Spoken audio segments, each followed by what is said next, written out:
It's time for Twig This Week in Google. Aaron Newcomb joins Jeff Jarvis and me. We're going to talk about the GDC, the Game Developer Conference. Some big announcements there. The Mobile World Conference, all the latest Android devices, the future of Google, and we welcome back Bradley Horowitz to the Google Plus team. It's all ahead next on Twig. Netcasts you love. From people you trust. This is Twig. Bandwidth for This Week in Google is provided by Cachefly. CACHEFLY.com. This is Twig, episode 290, recorded Wednesday, March 4th, 2015. Stop spocking my bills. This Week in Google is brought to you by LegalZoom. It's National Start Your Business Month at LegalZoom, and the best time to create a business you've always dreamed of. LegalZoom's not a law firm, but they can connect you with an independent attorney. Visit LegalZoom.com and use the offer code TWIG in the referral box to save even more. And by Lynda.com, the online learning platform with over 3,000 on-demand video courses to help you strengthen your business, technology, and creative skills. For a free 10-day trial, visit lynda.com/twig. That's LYNDA.com/twig. And by HipChat. Collaborate, save time, and be more productive with your teams.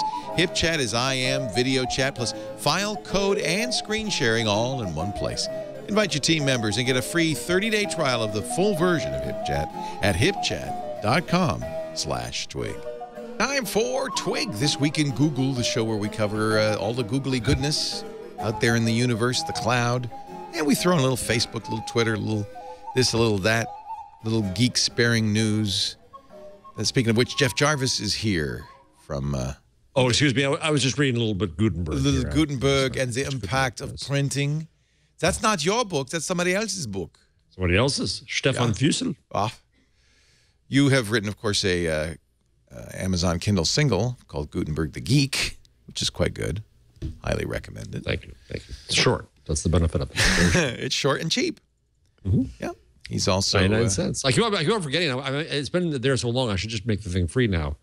Yeah, you could, right? You can do that, right? Yeah. Give it away. We're giving it away. Yeah. And Geek Sparing Gifts is his latest, and that's available on Amazon as well. Thank you for the plug.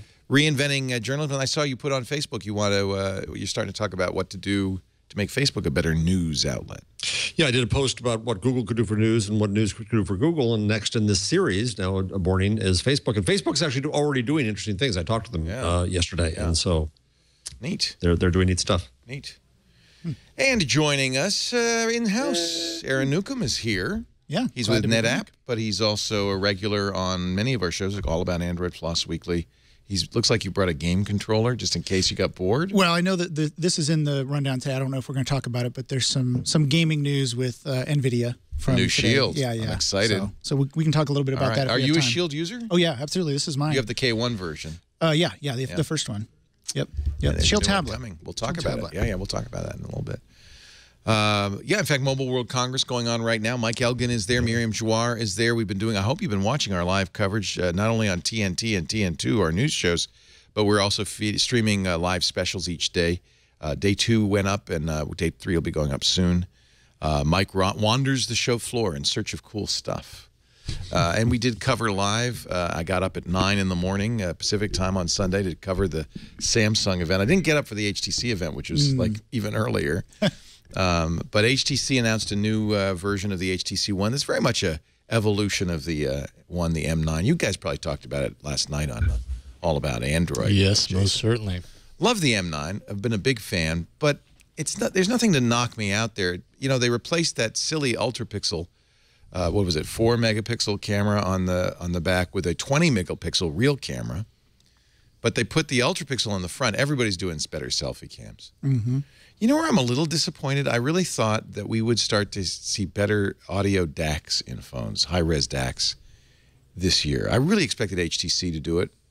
I thought Samsung might do it. Neither. And so that's a little disappointing because I thought this was going to be the year for high-res music to take off. not so. I'm waiting for a phone to have kind of an accordion stretchy thing, so you have a built-in selfie stick. yeah, built in. Press instead of a kickstand. The kickstand thing didn't work out, but they're getting bigger. If you just make them a little bit bigger, you wouldn't. You just take a picture from the top. It's out there. Unfortunately, that phone though takes up a lot of space. The OS is that's what I've read anyways. The OS takes on the up M9.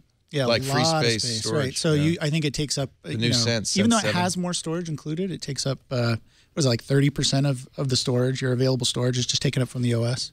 That's not good. No. Samsung, I think, actually has the phone of the show with the new Galaxy S6 Edge. Are you convinced with the double edge?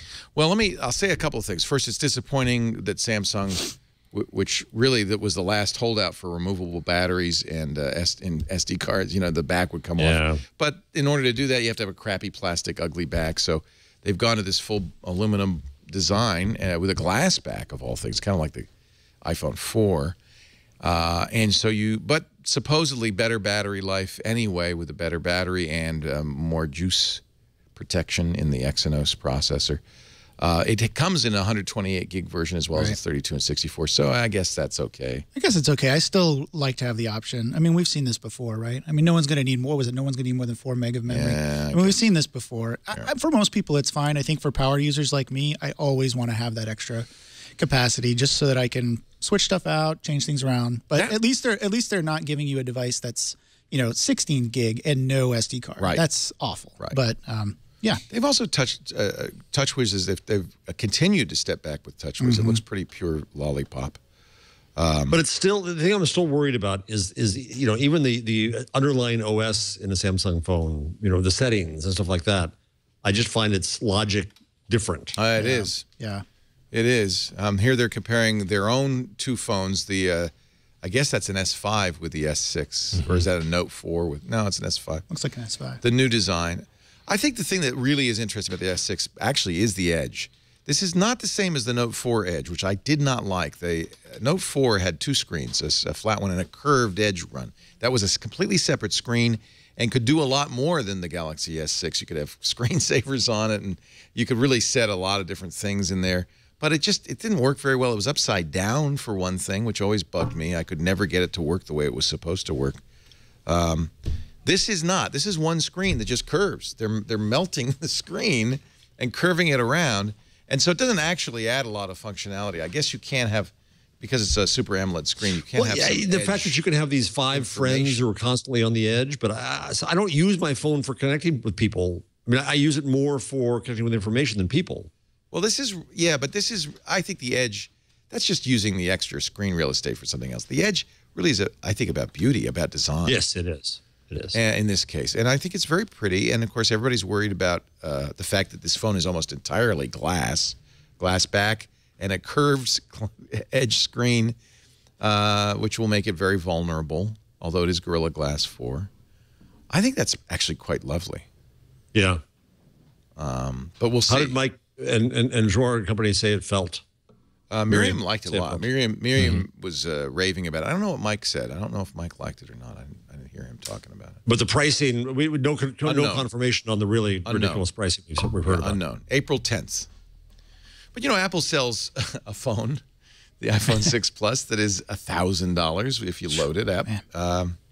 There's a market for that. They sold quite a few of those. So maybe Samsung has decided, in addition to the low-end phones they continue to make, to have one really nice phone. I think that's what you're going to get out of the Edge. You're going to get a pretty expensive device, probably 8, 9, somewhere around there. The Note 4 Edge is, I think, $120 more than the Note 4. Something like that, for that extra little screen on the side. Yeah, I don't know if it's worth it to me. I don't think I would go for it. I mean, unless there's some sort of functionality there that I just can't live without. I don't know. I think it's style points more than anything, yeah. Well, that's why I want it, because I'm a stylish guy. Yeah. I want it to look good in my hand and feel. I think it'll feel good. One of the things I think it was Miriam who said this, on phones where you're swiping in from the edge a lot, that having a curved screen like that where it just kind of flows over it feels good. Yeah. That's just a thought.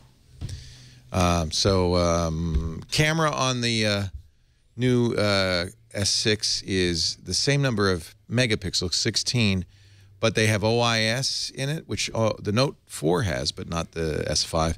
And they have a f1.9 aperture, very fast lens. That's faster than anything else on the market.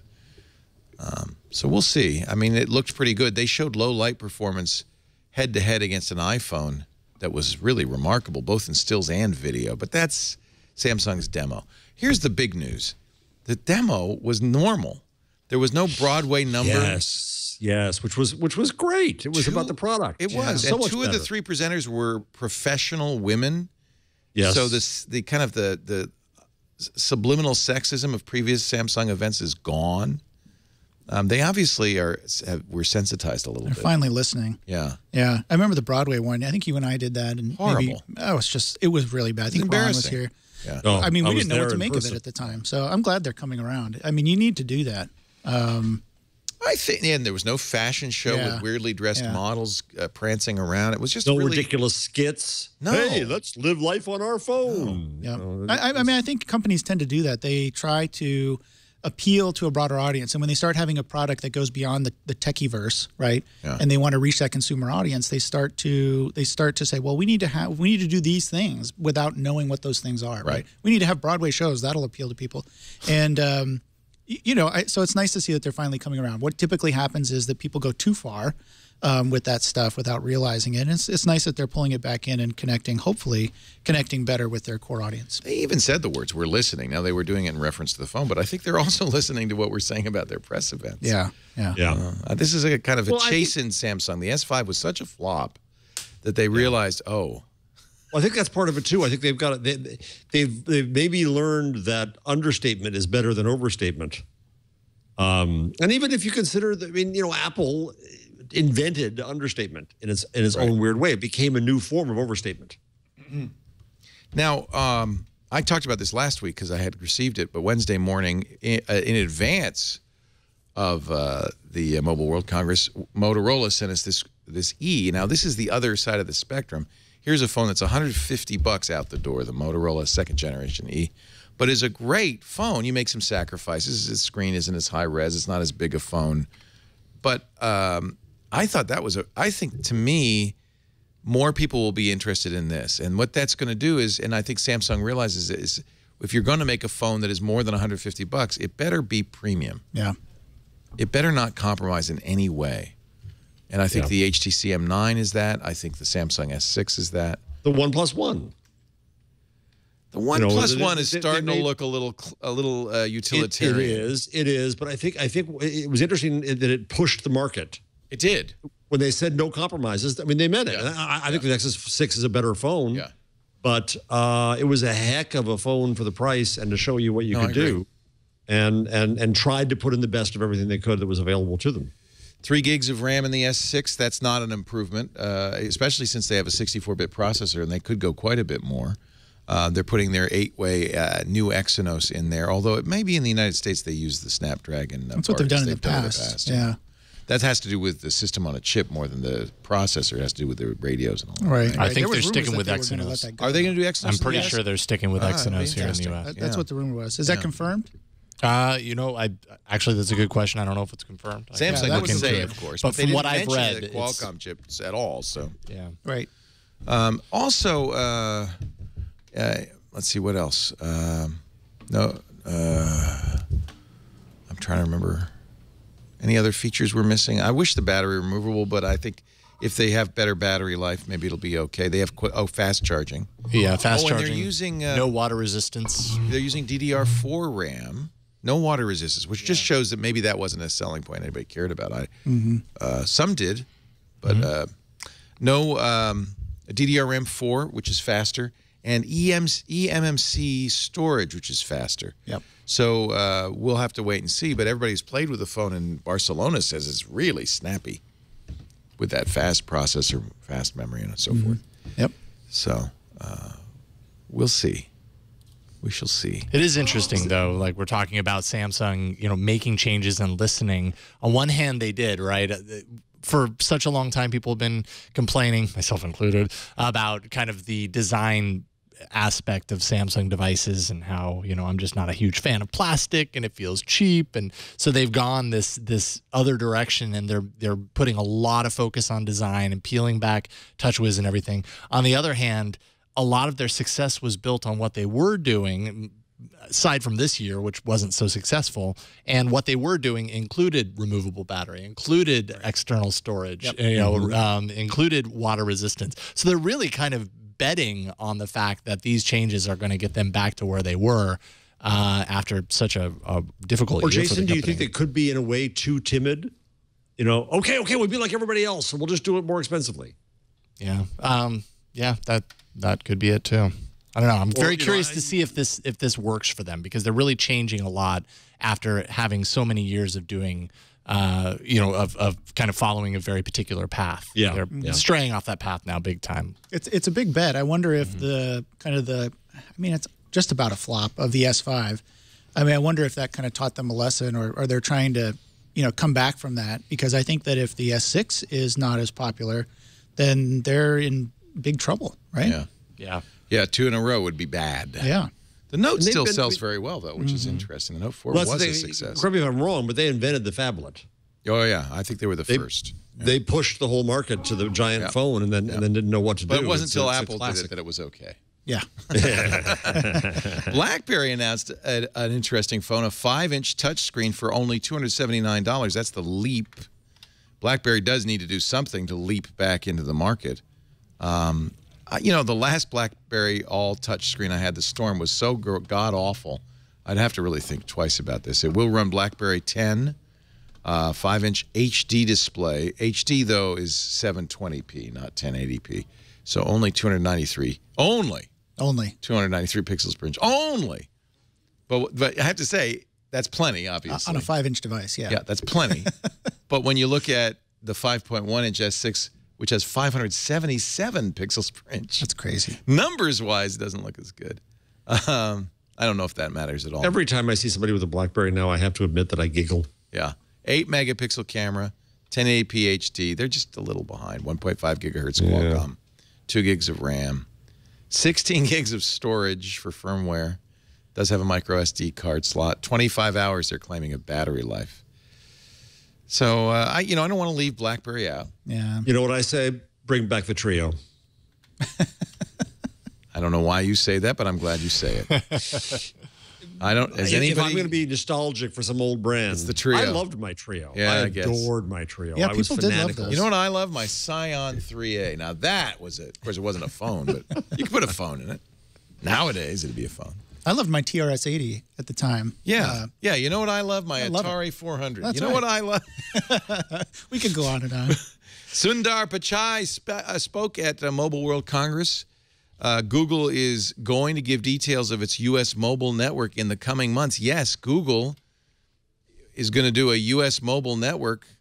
He also talked about the Loon balloons. They're apparently close to launch. Yeah, that's global. That's global internet.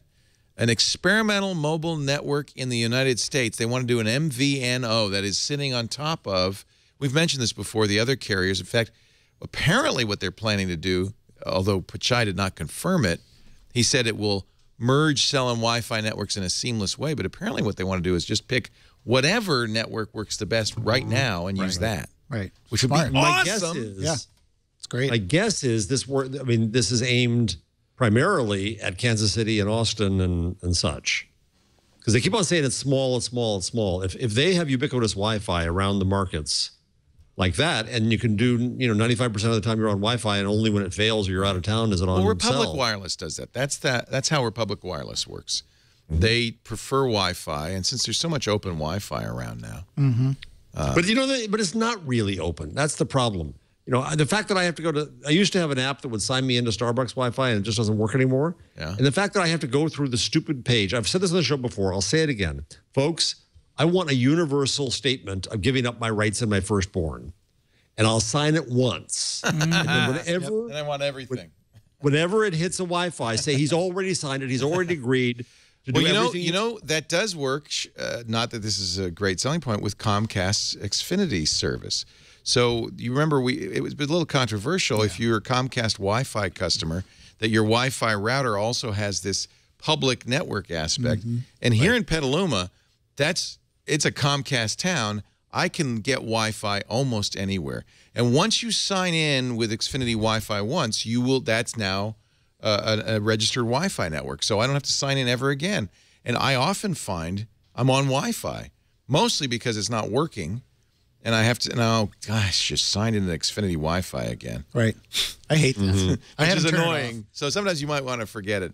But as they get better and better with better and better signal and better connectivity, that's a mesh network. It's a very interesting or could we have, loon balloons or some other strange thing that they're thinking about? I don't know. You saw that Mark Zuckerberg said it isn't sci-fi that's going to get internet to the next billion people. It's just carriers doing the job of, wiring. And I think he makes a good point. We talk a lot about Facebook's drones, Google's balloons. It's, if you want waterproof Android phone, there still is one. Sony Xperia M4 Aqua. How long is Sony going to stay in the business, though? Well, now that's the funny thing, because there was some talk of them exiting the phone business. I think their CEO, some executives said we're thinking about it. And then it was very vigorously denied by another Sony executive yesterday or the day before, saying, no, we're in the phone. Well, maybe that's as long as the M4 Aqua is available, and then they'll get out of it. I don't know. It's kind of a mid-range phone, 64-bit octa-core Snapdragon 615, Lollipop, 2-day battery life, waterproof, up to 1.5 meters, fresh water. No salt water. No salt water allowed. No scuba. And chlorinated, not so good. And you should rinse it if you get it chlorinated. Just reading the specs. Starting price of €299. That's about $400 or $500. It'll be available in 80 countries, but not the U.S. Not the U.S. They're going to stick with their flagship phones in the U.S. So, here's a question for you: Do you think Sony could Kodak? Could Sony die? Oh yeah. Oh yeah. Yeah, absolutely. That's phenomenal. I think there's a big chance they might. As important a company as Sony was in the consumer electronics revolution. Jesus. I mean, it's been suffering. And I keep on just waiting. Somebody will come in. Somebody will fix it. No, it could really die. Well, they announced, a plan for revitalizing Sony, and some of it involved spinning off. They have been spinning off a lot of stuff. They spun off the music. They spun off TVs. Yeah. By the way, the Samsung phone, the S6, has a new form of payment. Remember, they bought Loop Pay. That's kind of an interesting technology. Jeff Needles uses it. It allows you to hover your phone over a swipe terminal. The phone sends out a magnetic field, which is read as a real credit card being swiped. So, in other words, Samsung's Pay will have touch-to-pay, but also this swipe capability, which will make it the most compatible. That's going to work far better, I think, in Europe than here. I mean, in Europe, I don't think do they swipe still in Europe? Well, yeah. No, you do the chip card. I thought they did chip and pin. Yeah, but I think those terminals, when they come in a restaurant in Europe, they do. You pay at the table with the device. The swiper. Well, it's PIN, but I think they also have a swipe there, and I don't imagine you can hold it up against that. But in the U.S., there's a hell of a lot of purchases for which this won't matter. Well, swiping is going away, I think. Yeah. How are you going to pay for a restaurant check? I mean, how are you going to do with those kinds of things? Well, they just get these new touch terminals everywhere. Yeah, well, that's a big deal. Every restaurant, every waiter in the country. They're mandated to. I think they're mandated to. This is all changing. Is it that definite? So we're moving to chip and sign instead of chip and pin. By October of this year. No more swipe. So there'll be a chip, but it won't be necessarily pin-based. You'll still maybe sign. So that sounds like the waiter will, if he comes to your table, will have a thing that you touch I'm getting a new American Express card. It's on its way with a chip in it. I think all your credit cards will be replaced in the next few months with chips. That's, I think, NFC, right? You tap it, and then it registers it. You still may have to print out a receipt and sign it, although it doesn't mean you can't do chip and pin. It just means that they're giving them a little more time to get used to that notion. So chip and sign, though, is by October.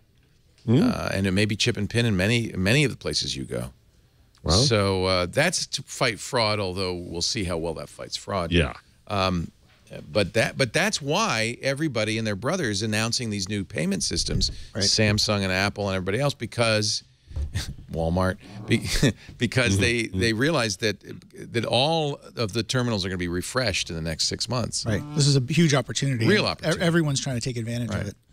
Absolutely. Android Pay even exists. Sundar Pichai talked about Android Pay to replace Google Wallet, which to tie in with Google Wallet. Okay. Yeah, it's because that would get really confusing, and which actually wouldn't be too surprising knowing Google. But yeah, it's more like APIs for developers to allow developers to kind of tie mobile payments like this so they're into not their apps. And deprecate services. the wallet. I'll still be able to use my wallet. Right. So it will provide a secure store. It will have an API. Apps will determine when and where you can use payment cards.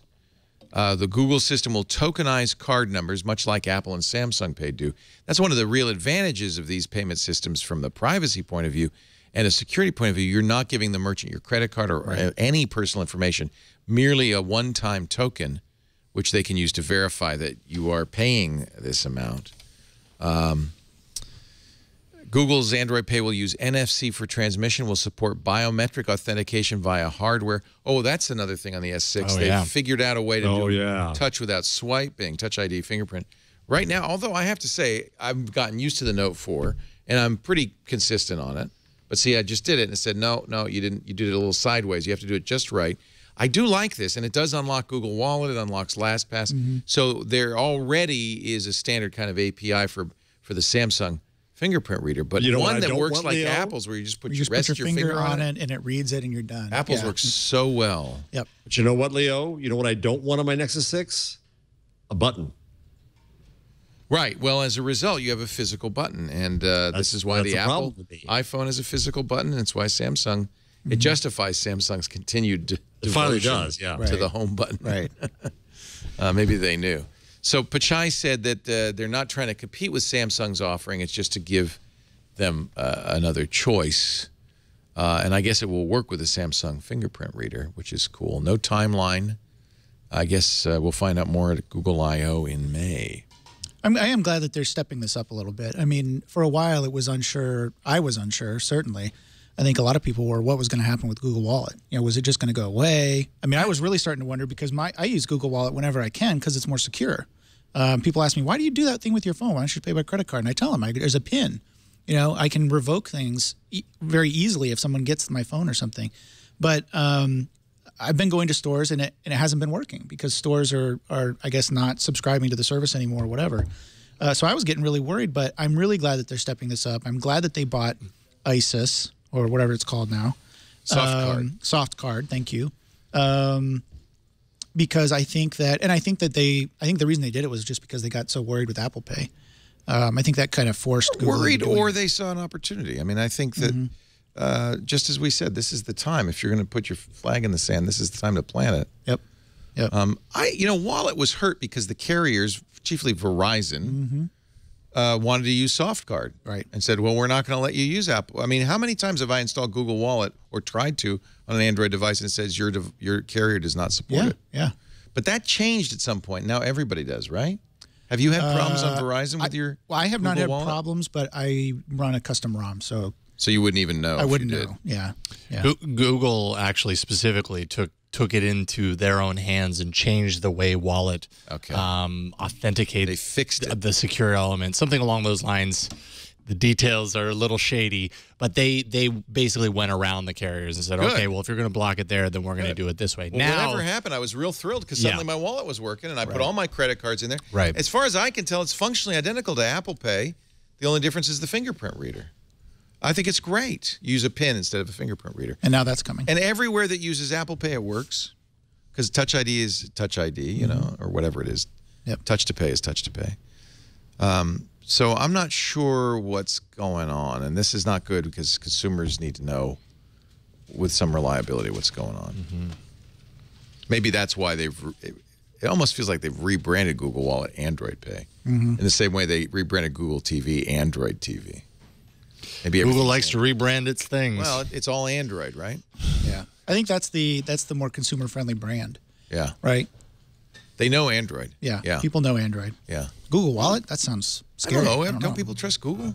But they went the opposite direction when it came to the market, right? It was always Android market, and they said, "Oh, but that's too limiting. Well, our bigger brand is Google, so we need to open it. So let's make it Google Play." Yeah. So they're going in all sorts of different directions. That's Google in a nutshell, right there. Android Pay, I'm being told by the chat room, is basically an API. Yeah. And in fact, Samsung Pay could in fact incorporate it. Could be built on top of Android Pay. So it's just an API. GDC, we'll talk about that. We're done with Mobile World, right? Anything else to talk about? Did your correspondence touch the Huawei Huawei watch? Oh yeah. Huawei watch. Sapphire display. First, it's an Android Wear watch, though, right? So Yeah. functionality, it's got to be the same. Here's CNET's video of it. It's a nice looking watch, though. Pretty. Did they say a Probably price? get an ad. It's kind of a it's not premier. cheap. Am I getting an ad? You're probably getting I'm going to get an ad. ads. 1.4-inch circular display, 400 by 400 resolution, which is higher. Actually than, good. Yeah, that's higher than most. It's a little bit That looks smaller. like an ad. Snapdragon 512 megs of RAM, 4 gigs of internal storage, heart rate sensor, No flat tire. no flat tire. Round is great. Yeah. Yep. Round is great. There's not going to be a lot of room on my wrist because the Apple Watch is coming. They're going to announce it on Monday and ship it in You got April. two Is wrists. that an ankle Yeah. watch? I do have 2 wrists. Yeah. But I'm already wearing a Moto 360. So here's CNET's, now that we've gone through the ad, CNET's first look here. Scott Stein is, so no flat tire. The problem with Android Wear is the outside may be different. The inside's always the same, right? But I guess that's not necessarily a problem. At least you know what you're getting. Sapphire crystal on the screen, I think, is a good move. I think already that's- on my Moto X, I'm getting these little scratches because it turns out when you're walking and stuff, especially You when run you're into as stuff. clumsy as I am, Yeah. you run into things. Yeah, I don't see any scratches on mine. I don't either yet. No, I'm one to scratch. Yeah. Yeah. I think they're definitely going for a little bit of the higher end. Yeah, and I look at think the that's- band. It's got a Milanese I think that's band. very smart of them to go for, hey, look, a watch is typically a higher end purchase for most people, so let's go ahead and incorporate some higher end features.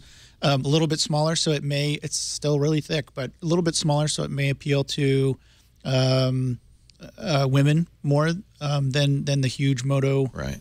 watch. So I think it's it looks fantastic to me. I'm really seriously looking at this as a potential watch to buy. I'm so bummed that the Apple Watch is iOS only because that means I have to switch back to iPhone. And I've really become fond of Android. We have one of the stories that it's the opposite problem, though. If you're iOS OS that you can use Android, Google's going to supposedly make an app so you can use Android Wear with your iOS phone. That'd be You want the interesting. opposite. Right. You want to hold on to your Android phone and have an Apple Watch, which I think makes sense too. Well, the one watch that serves them all is Pebble. Yep. And they made some big announcements, including they are now the most successful Kickstarter campaign in history. Yeah. They went back to the well, and they got, 15 million so far for the color Pebble. All these things. When you saw Amanda Palmer is at 13 grand a song on Patreon. It's a crowdsourced world. Yeah, for now. Let's take a break. We'll come back with more. Mr. Jeff Jarvis is here. Aaron Newcomb. We're talking Twig.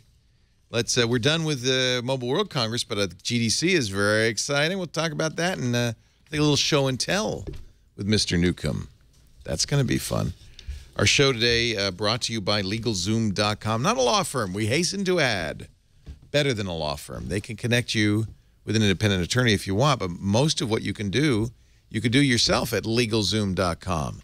They've built a system where you can fill out the forms, do the legal work you need at a much, much lower price than you would if you were hiring an attorney to do it for you. If you're thinking about starting a business, there's never been a better time, I think. In fact, this is National Start Your Business Month at LegalZoom.com. LegalZoom gives you everything you need, the support you need. For more than 10 years, they've helped 1 million business owners, just like you, just like me. Our LLC, we're still 10 years later using that LLC that cost me, it was even less then. It's $149 and up now. I think I paid $69. I can't remember what I paid, $69, I think.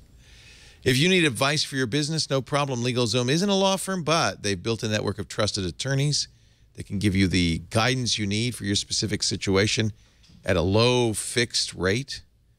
And during National Start Your Business Month, LegalZoom is offering an attorney consultation for just $50. You Yeah, I can't get an attorney to tie my shoe for $50. If you're unsure about the best way to start, if you already run a business and you need some advice, this is a great deal. $50 during National Start Your Business Month at LegalZoom.com. Go to LegalZoom.com to find out more. Attorney consultations are provided by independent attorneys available in most states. And, of course, you can always see the attorney's profile and unedited reviews to pick the attorney that's right for you. Get the legal help you need for your business at LegalZoom.com. Enter the offer code TWIG in the referral box to save even more. LegalZoom.com. Offer code TWIG. Legal help is here for your will, your last will and testament, your trusts, your durable power of medical attorney, all of that. And, of course, business stuff like trademarks, patents, and incorporations. LegalZoom.com. But do use the offer code TWIG to save. So what did you bring us, Aaron Newcomb? What did you bring us here? This is a well, this I think is we're your gonna talk about Shield. This is my Shield tablet. And now this was the tablet to get for the last few months because it has the NVIDIA Tegra K1 chip in it. That's right. That's right. And it is a fantastic, fantastic tablet. I'd recommend it for anyone, but especially if you want to play games. And NVIDIA is really raising the bar when it comes to games. Because they've added this service called Grid Games. I don't know if you've talked about this before. Is that like Steam? These are online. So you've been able for a while to stream games from your home PC, right? Like on live kind of. This is like on live. So you can actually stream games over the internet. So even though the Shield is actually a pretty hefty device, it's still only an ARM processor. It's right. It's not as hardcore as your PC. So the server renders the gaming off-site and then streams it to you. Exactly. That's the way it works. And we can try to load this up as we're talking about it. But I mean, this could be a disruptor, especially with a company like NVIDIA behind it, right? It's not a startup. People know what this is. They're familiar with the NVIDIA brand. How much is it? The Shield tablet or the Grid Games? The Grid Games right now are in beta. So I'm sure these things will be relatively cheap, right? Like $10 a month $10 or something. I mean, they haven't really announced pricing. But if you have a Shield tablet, you can actually try this out right now. I'm going to launch Trine 2. What's really cool about this is it analyzes your network, and it takes a look at the Wi-Fi all the way out to the internet and says, is it working or not? Now, I know that we've had a little bit of issues today our connectivity's a little at the light. brick house. Is it not? It's the same not core good, Wi-Fi. So you do have to have enough bandwidth and low latency to play a game because it's streaming in effect from the internet. Yeah, we can try to. That's all right. We can try to connect idea. and see. But yeah, so that all it is it streams and then but you this plays local games pretty well too, right? I mean, that's the point of this. Oh, absolutely. Yeah. It plays local games great. And I've actually used it to play to do the streaming from my PC. And what I do is I bring the tablet out to the living room, plug it in because it's got HDMI out. I plug it into the TV in the living room. So instead of having to connect from the living room back over to my study where my games are running, I can just bring my tablet in there. That's cool. And then I pull in my controller. And then it's like you're really gaming. Yeah, you go pull in your controller and then you're just you're playing away. Wow. And the controller is really built really well. We've done reviews on this before. So Shield, it turns out, is not just this device. It's a name for products from NVIDIA. They're going to have a whole line. Yeah. They announced the Shield TV, which is a $200 Android TV set-top box. They announced it at GDC. They called it a combination of a revolutionary TV, gaming console, and supercomputer. Okay, that's not overselling it too much. But the streaming games, I think, are a big part of that, right? So you'll be able to do the same thing that you're doing the same thing with that device. That device looks really, really nice, actually. I mean, I'm more and more I'm disappointed with my Nexus player. I know, people typically don't like it. I've been using it. We still use it every day, but basically only to do Netflix because it's really unreliable. It disconnects from Wi-Fi. I think having a solid device like this that you can hook up to your TV, stream games either from your PC or from the gaming service, the Grid Gaming service. I mean, I think it's really tremendous. And then I'm also, excited because since I own the controller, I can just use the controller to run the games. I don't have to get anything else. So they're building an ecosystem. So there's a free Grid subscription where you can rent games or buy games. Right. And then there's a paid one that's the all-you-can-play version. Yep. You can do either. You can do either one. Stream is 1080p, 60 frames a second. That's interesting. And the TV device is supposed to be able to stream 4K to your 4K TV. Now, it is more expensive than a lot of Android. It's $200, but that's still cheap. Right. It's more expensive cheaper than a Steam box. Exactly. That's what I was just going to say. It's cheaper than a PC. It's cheaper than a console. PS3 or an Xbox One. Exactly. So, and it's supposed to be more powerful than an Xbox 360, for example, in terms of, because they're using, I believe, the X1 chip, the new chip. This is the new Tegra. The new Tegra chip. It will even be faster, and that's a 64-bit chip as well. Yeah. It's nice to see NVIDIA capitalizing a little bit on their chip technology that they've worked so hard on for all these years, building the graphics cards and everything. It's really nice to see them coming around and saying, hey, look, we can build devices that can compete based on our, and the chip really is the thing that makes the difference between this and other boxes. So look for that in May. The grid service will probably launch at the same time. It's in beta right now. Good news. I think that's pretty cool. What else is going on at GDC? Google has launched player analytics and custom native ads for just what we want. Game right? developers. They're gonna monetize this everywhere. And here's something called nearby connections. This is exciting. This is a feature that turns phones and tablets into a controller for your Android TV game. Protocol will be in an update to Google Play service. They're going to highlight beach buggy racing. There they are, beach buggy racing. They're all using basically their it looks like, their devices as controllers for the Android TV. Wii U, and it looks like almost like they're playing Mario Kart. I was just This is what you want to do with your wife, right? Is be able to play games together. I want to play games with my wife. Lisa, because both her son and I are gamers, and I have an Xbox One. He has every game device known to man. And he plays a lot of games, and she feels left out. She says, I want to play games.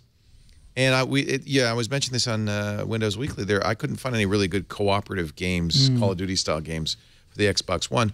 But the Nintendo is loaded with them. So we got a Wii U, and that looks so much like Mario Kart. It's funny. Yeah, it's a great game, by the way. Mario Kart 8? No, sorry, Beach Buggy Racing, which is what they're playing on the Android TV. And the funny thing is, the Wii U basically is a kind of clunky tablet, along with a Wii. And this is why have a clunky tablet? You've already got an Android device. Right. Use that for steering, and that's great. Yeah, I think it's awesome. I mean, they're really capitalizing on the fact that the ubiquity of Android phones and devices, and doing something a little bit different with them. And I don't personally like to use my phone as a controller. I've done it before with other things. But it's there, and not just the controller aspect. But if you look at Just Dance, for example, with their integration with Chromecast.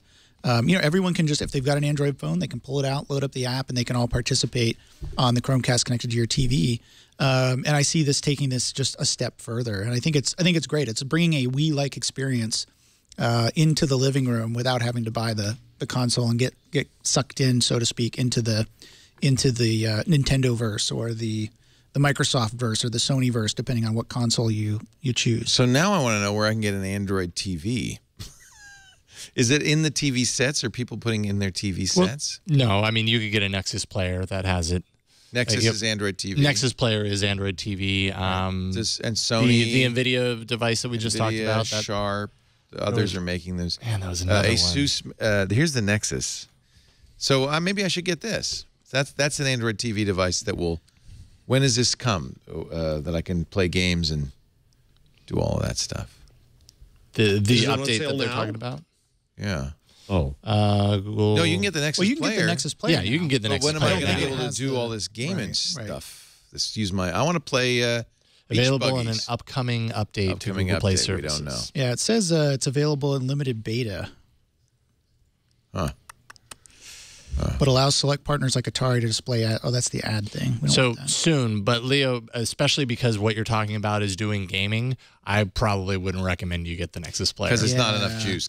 Maybe get this NVIDIA thing. It's a little underpowered, and even worse, it has 8 gigs of storage, which after system stuff leaves you with basically 5. Now the NVIDIA, we should point out, only has 16, but it does have the ability to expand storage with an SD card. It has an external SD card. Yeah. So, all right. Maybe I'll wait till May. Yeah. Mars Worm in the chat room. That's right. Razer has another one that's the same cost, $100. That is definitely, from a specs perspective, better than the Nexus player. It's called the Forge TV. And Google Cast is the underlying technology for all of this, right? That I'm able to use Cast to interface with this. So this looks like a good one too. Razer's a gaming company. Yep. They even make a controller. I like Razer products. I still use my I have Razer. a Razer Boom Razer Slang. mouse. Remember the Boom Slang? The Boom Slang. I still have a Razer Boom Slang. Yeah. They make good stuff. I mean, it's pricey, but it works. Yeah. So. All right. Well, I think we have to. What do you have? Which one do you have, Jason? This is the. Oh, you got it working? Oh, he's got the grid stuff working on his Shield. All right. Oh, this is the Lego. So this is streaming from Grid. Well, actually, this is a cutscene right now, but it's going to stream the game, and that's the supercomputer in the tagline. The supercomputer is not this; it's the thing it's connected to, which is the server. Right. But it's going to stream down Lego Harry Potter, and you're going to be able to play it. I don't know if I'm going to be able to play it because I paired this with mine. This isn't mine. Yeah, I did already. So now we have to do a review on all of these. We got to buy all these new Android TV things. So not the Nexus. You have that already, Jason. You say that's too clunky. Nexus player, yeah, I'm not a huge fan of the player. Maybe the Forge TV or maybe the NVIDIA. I have to say NVIDIA's got the inside track because they make the chips. It's a little more expensive, but I'd say it's probably worth that extra price. Yeah. Is the Forge TV available yet? No. So nothing you want is available now. All right. And apparently coming soon also from Sharp, TP Vision, and even Sony's getting into this game. Sony, who made the original Google TV, remember, is going to make a Bravia television set with Android TV built into it. I don't know. We'll see. No, We'll have to wait and see. Network interference. That's Our the problem. Comcast has been not doing so well. So you're not playing this on the Shield. You're playing this on the server. Right. Shield just streaming it down to you. OnLive went out of business. Nobody acquired those assets, right? This is not OnLive. That's a good question. I'm not sure whatever happened to OnLive. Grid's been around for a year or two. Yeah, I think they just network's not going to help went us to today. bed. That's the problem right there. There you have it in a nutshell. Illustrated. Problem with that idea. GDC is going on right now, the Game Developers Conference. It's a fun event. I think next year we should go down and do GDC. That'd be a lot of fun. Interesting. One of the complaints about the Nexus 6. I don't know if you've noticed this, Jeff, or if you've noticed it, Jason. But the Nexus 6 was encrypted by default. So when you got it, it was encrypted, and a lot of people have complained that that's really slowed down file access on the device. Google has decided not to do that anymore. Google is not going to encrypt new Lollipop devices by default, but it may be required in future versions of Android, so get ready. They very quietly have backed down. I think that they acknowledged, in fact, if you saw the benchmarks, there's a huge differential in speed on the Nexus 6 because of that encryption. It's because there is an encryption hardware built into it. Right. You know what? I never really noticed it. You noticed it in the benchmark. It wasn't like I was sitting there running my neck. Oh, my gosh, this is slow. But it does make Well, it should have been a choice anyway from the beginning, right? I mean, it's okay to pop up and say, would you like to encrypt your device? You know, you may notice a small You slowdown. can, and that's Android's always allowed you to do that. You go into the settings. You can't use, you have to have a passcode, you know, either a longer number or a password, but then you can encrypt, which I recommend because, you know, otherwise that data is all visible. It's unencrypted when the phone is on, though. So remember, you have to turn it off for best results. But if it gets stolen or something like that, you're protected. But Ars Technica notes that new Moto E we're talking about, which is one of the first non-Google Lollipop devices, is unencrypted. The new Galaxy S6 demo units at the Mobile World Congress, not encrypted, according to Ars review editor Ron Amadeo. It appears I cannot turn off encryption. No, on the 6 you have to root it and modify it. And it's a little shaky on that. So Google has backed down a little bit. It needs to support full disk encryption, but it doesn't have to have it turned on. That's the key. It should be enabled. It should be, but doesn't have to be. It is very strongly recommended that you do it, according to Google, as we expect this to change to must in future versions of Android. But that's fine as long as future hardware supports it with hardware decryption. Yep. And you have fast MMC or something faster in the storage. Yep. And it's important to note, too, that encryption affects compression. Once you encrypt something, you can't compress it. You can't compress it. It's random. You can't compress it really at all because, the data's basically been scrambled. Yeah. So there's no duplicate data to compress. Yeah.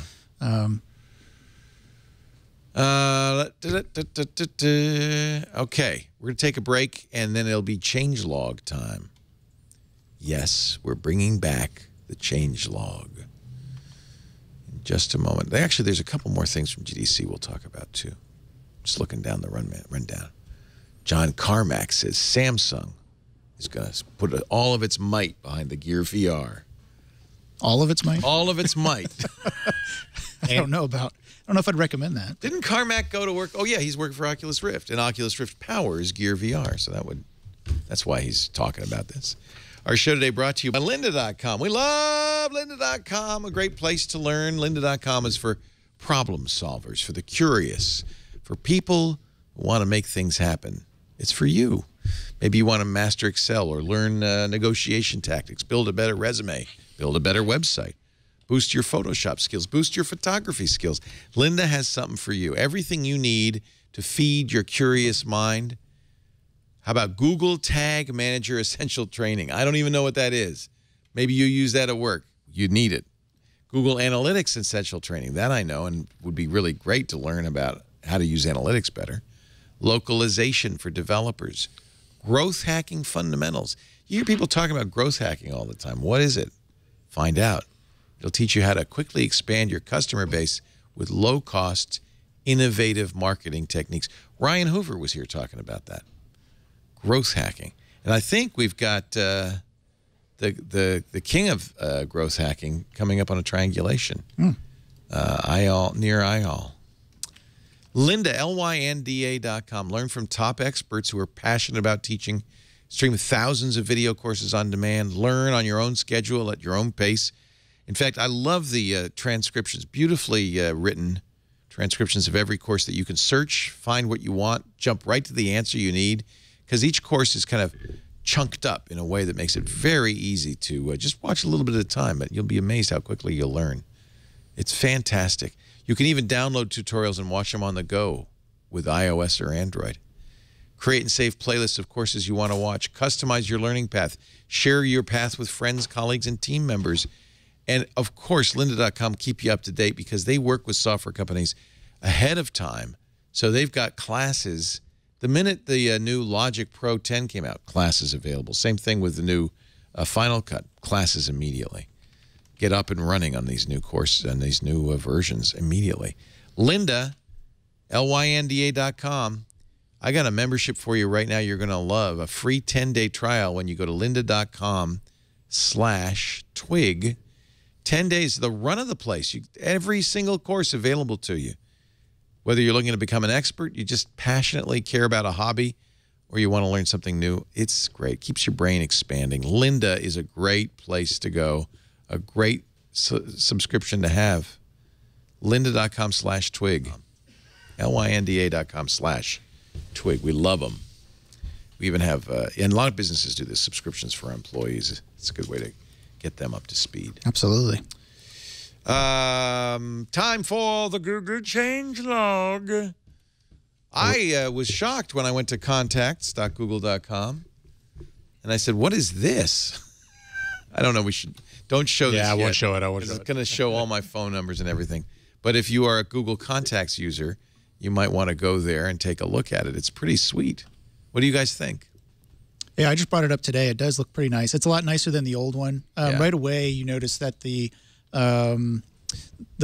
separated. And I don't know whether this is virtual or in reality, but contacts used to be under Gmail. You click on contacts, and you'd still be in Gmail, but your contacts would show.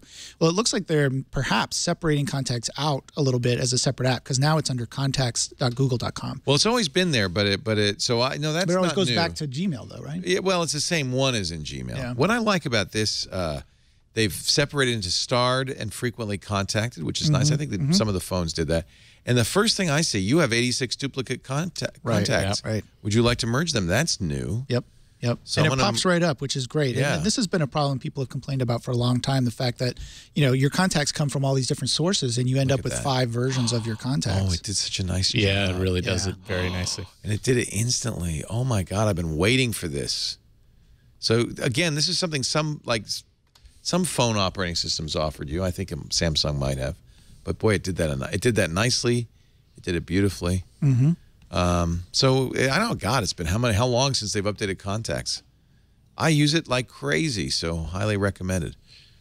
Also, yes, the preview. I just was going to say that the preview. If you go to contacts.google.com/preview, you should be able to check it out. And it doesn't work with apps accounts, I believe, yet. That's Sorry, why I was Jeff. moaning. Yeah. Sorry, Jeff. Yeah. So sorry for your luck. Sorry for your But loss. if you have a Gmail account, it should work. So The other Jeff, thing, you just don't use your regular Gmail account? No, I use my apps account, and for God's sakes, those are the professionals and that's work and all that. I just can't. I do not understand how they make them second-class citizens. I don't understand it. A and B. I'm sorry, I've complained about this before, but even when I'm not signed in to my Gmail account anywhere, I'm signed into my apps account. It is my account. When I open a new window for various things, it switches to my Gmail.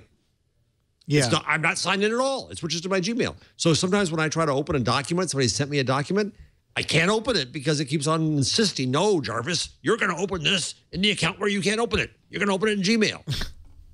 Yeah, that is annoying. And what I found is that I get really good at changing the URLs to go to my second, third, or fourth user that's signed in, just so that I can get back to the feature that I wanted to do originally, because it always defaults to that U0 user.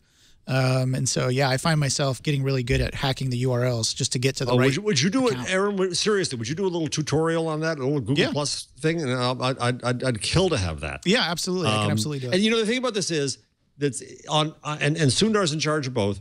On Android, it's easy as pie to go back and forth from accounts. It doesn't confuse the phone. It doesn't confuse the OS. It works really well. Mm-hmm. Within the applications, you can easily switch. I would just kill my Gmail account entirely and switch my Google Plus to my apps. But I have grandfathered stuff. All of my Play Store stuff is on my Gmail account. Yep. And if you switch it over, you lose all your stuff. So I'm stuck. I can't do it. I'm sorry for the rant. But no, it's a big problem. I completely agree with you. And I wish that, I was hoping that when they brought out Inbox, that would be I wasn't so thrilled with the features of Inbox, but I was really thrilled because I thought it was going to merge all of my apps and all of my mail accounts, 5, 6, 7 different mail accounts that I have. I thought, oh, now I have one place to go to read all my mail from all my accounts. Nope, sorry, you're an apps user. You can't use the Inbox yet. So you know what? You know what, Aaron? Now I'm really stuck. So now when I go to contacts, it insists on taking me to the preview in my Gmail account. I can't get to the contacts in my apps account at all now. That's not good. Yep. I cannot switch. You're not allowed to switch accounts. I'm stuck. I now can't get to contacts in apps. Hello, Google. Is there anybody there listening? Hello. Oh boy. Yep. Oh, there. Okay, now it came up. See, they fixed it already. They flipped the switch. Wow, that's quick. And I tried it, and then it says 404 error because it's insisting on now sticking with the preview because it wants to show me the preview. Google. So here's another one that's, I guess, maybe a way to get you to upgrade your smartphone. Remember, there's an issue with early versions of the Google browser, not Chrome, but the Google browser that came in Android, the AOSP browser. It's not secure, and Google says we're not fixing it. And that's been the case for some time. If you're using, when did they eliminate that browser? I think it was in KitKat, or maybe even must have been KitKat. Yeah, I'm and pretty sure it was using KitKat. Chrome. But the fix for a long time for pre-KitKat phones was to get Chrome. You just download Chrome and just don't use the built-in browser. Use Chrome. Chrome 42 will be the last version to support Ice Cream Sandwich or earlier. So you'll still have Chrome, but no more fixes after Chrome 42. I think we're at version 40 right now. So there'll be an update or two. Let me see. The last version for ICS is currently slated to arrive in mid-April. You will not get any more releases after that 43 and above will not work on ice cream sandwich. Of course, the version you have will continue to work, but it may not be secure. And don't go back to the browser built in to earlier versions of Android because it's really not secure. So go to Jelly Bean at least. Kit Kat, Lollipop, all of them will continue to have support for Chrome. This is something kind of new in the Google space. Now, Microsoft and Apple have always done that. After a certain amount of time, an operating system dies. Google's problem with operating systems with Android is there's too many versions in use all the time. Maybe this is one way they can push that along. Well, I'm assuming that, that's only, I'm looking at the graph here that shows the usage. It looks like there's only 5.9, maybe a total of 13% of the user base is using ice cream sandwich and below. Oh, but that's tens of millions of people. It's a lot of people, but I thought it was going to be a lot higher than that. Yeah, I'm surprised it's that low. That's good. And maybe those people will finally get a new phone. Well, or just switch to Dolphin or one of the other. Right, you could use another browser. You can use another browser. You don't have to use Chrome, right? Problem is they're not going to know that, right? Yeah. By the way, HTC is making a virtual reality headset. We talked about the Galaxy Gear, the Gear VR. This one, I don't know if it's this picture or if it really is like honking big. It's called the Vive. Jeez. Maybe she's got a small head. I don't know. It's pretty big. That's big. But HTC is not going the Samsung route with this. This is a true standalone. It's like the Oculus Rift. It has its own screens and all that stuff, which makes it more expensive. You're the gamers. I'm not. Is this stuff going to be a big market? No. But I'm alone in saying that. Okay. What do you think, Aaron? No, I mean, I there's potential here, and I think that's why everybody's into it, right? There's potential. Yeah, Facebook spent billions to acquire Oculus Rift. Yeah. Samsung's doing it. HTC's doing it. Here's my take on it.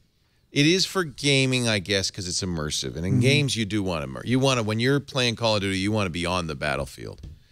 But we talked about this on Windows Weekly. I'm so much more excited about HoloLens and augmented reality. And Google, by the way, has a solution for that. They've acquired companies, and they're developing very rapidly an augmented reality solution. Augmented reality means you still see the world around you, but superimposed upon it in the glasses are things, whether they're menu items, controls, a game you're playing. And I like that better. More like a heads-up display, but and also able to see infinitely, right? I mean, you can see infinitely. I was just talking to some friends of mine from our local makerspace, and they're actually their company designs. They've worked on the James Webb telescope and some other things. So they're into ocular technology, right? And they were saying that the benefit here is more in the heads-up display and the ability to look out infinitely. I think so. As opposed to these, Oculus Rift type things that are a little bit limited and make you sick. Make you sick, and they seal you in a room where you just, you go to another place and you're sitting there, a sitting duck for burglars. And I don't like that. I don't know why I'm so paranoid about that. This is a deal with Valve that they're doing, and these are dual 1080p screens, which are more than we've seen so far. Yeah, Nicole Lee at Engadget actually had a pretty great review of it today and just explained her entire experience with it. And you read that. She didn't get sick?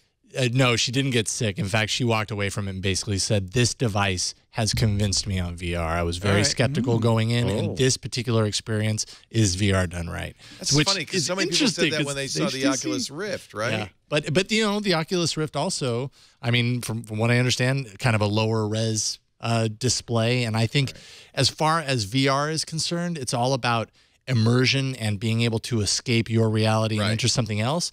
If you can get that view to be as clear and crisp as it sounds like we're kind of heading, then it becomes a pretty revolutionary step, I think, in the success of this type of technology. I think it says something, too, that the fact that Valve has bought into this, right? I mean, because they've been investigating this type of technology for years. And the fact that they've chosen to maybe, put their skin in the game with this device. What's interesting is Valve, Jerry Ellsworth was working for Valve when she created their Cast AR, which is an augmented reality gaming solution. And when she was fired from Valve, along with lots of other people, she went to Gabe Newell and said, "Can I keep Cast AR?" And he said, "Yeah, we don't want it." So Valve probably at that point had made the decision we're not going to go for augmented reality. We're going to go for virtual reality. And I think VR makes sense in gaming. I do think it makes sense because it's an immersive thing. Although Minecraft and the HoloLens looked pretty dang awesome. So HTC and Valve are making the Vive. Be interesting to play. I mean, it'd be fun to play Portal. Yeah. In this thing. We're going to skip the Xfinity ad here real quickly, given that Comcast is killing our bandwidth today. Let's see. I mean, VR could be as big of a deal as gaming kind of has been, right? Gaming's always been, for the longest time, it's been this kind of passionate section of technology that a good number of people are into, but it's just the kids. They're into the gaming and blah blah blah. And now it's overwhelmingly mainstream. VR could be more too. Like you could go to Paris, you could and that would be neat. I just see it being a huge gaming peripheral. Well, it's also going to be expensive, right? Yeah.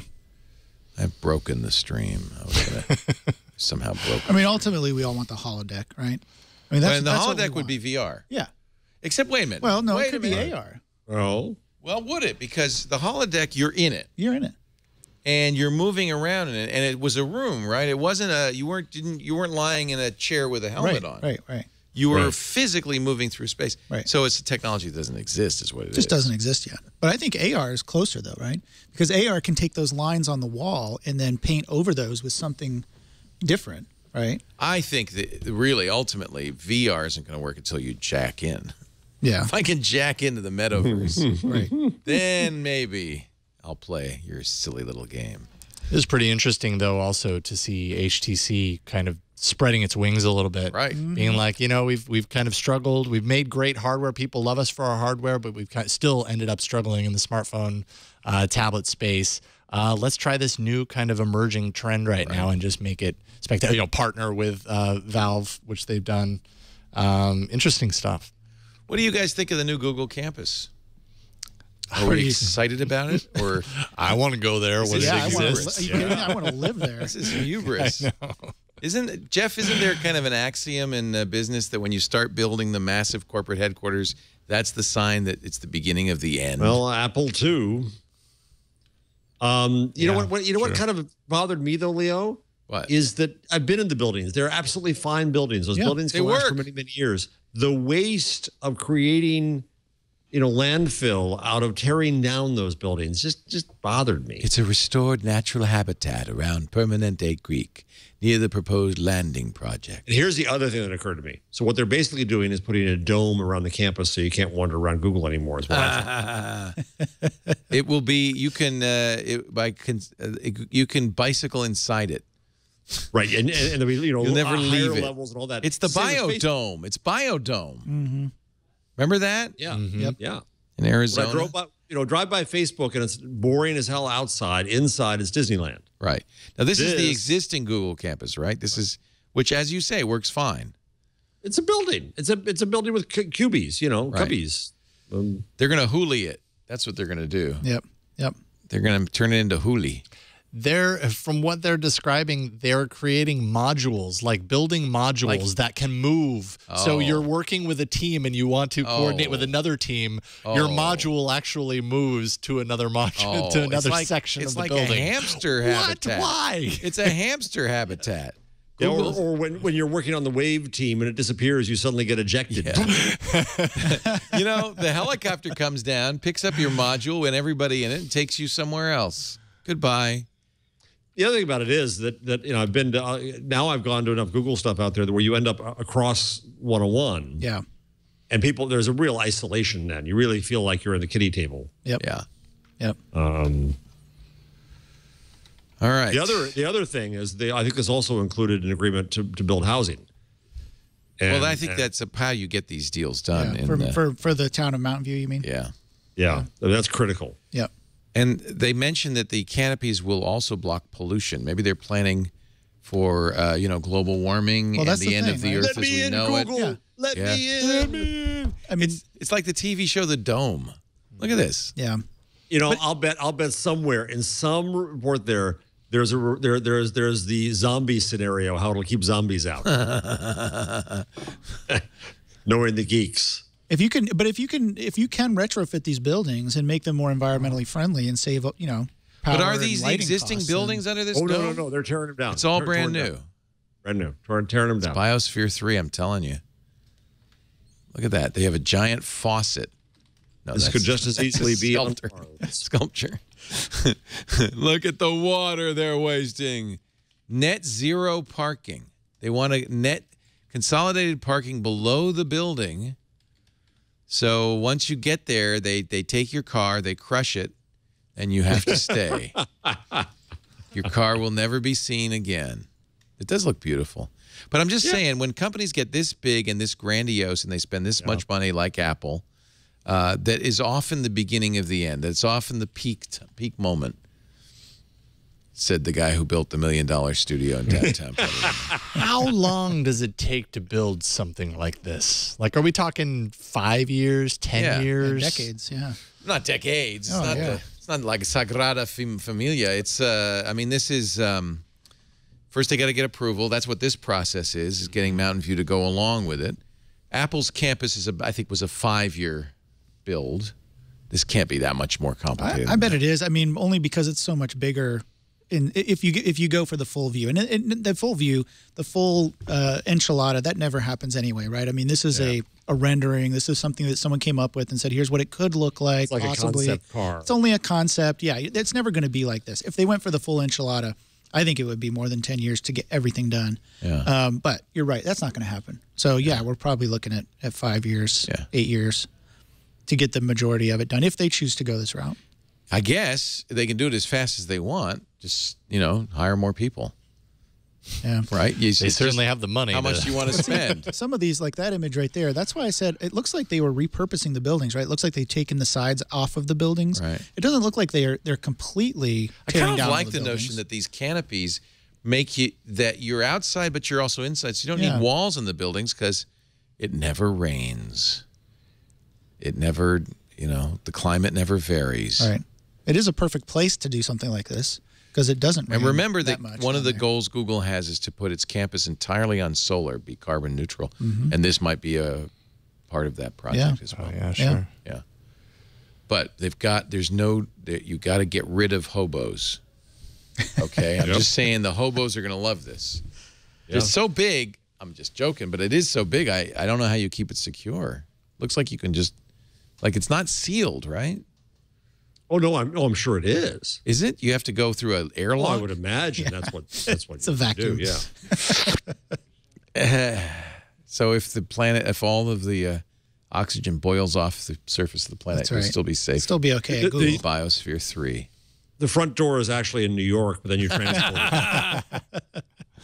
All right. Or what's the tube, the fast tube? The Hyperloop or the other. Hyperloop. The Hyperloop there. Yeah. Hyper pneumatic thing. YouTube has 1 billion viewers and no profit.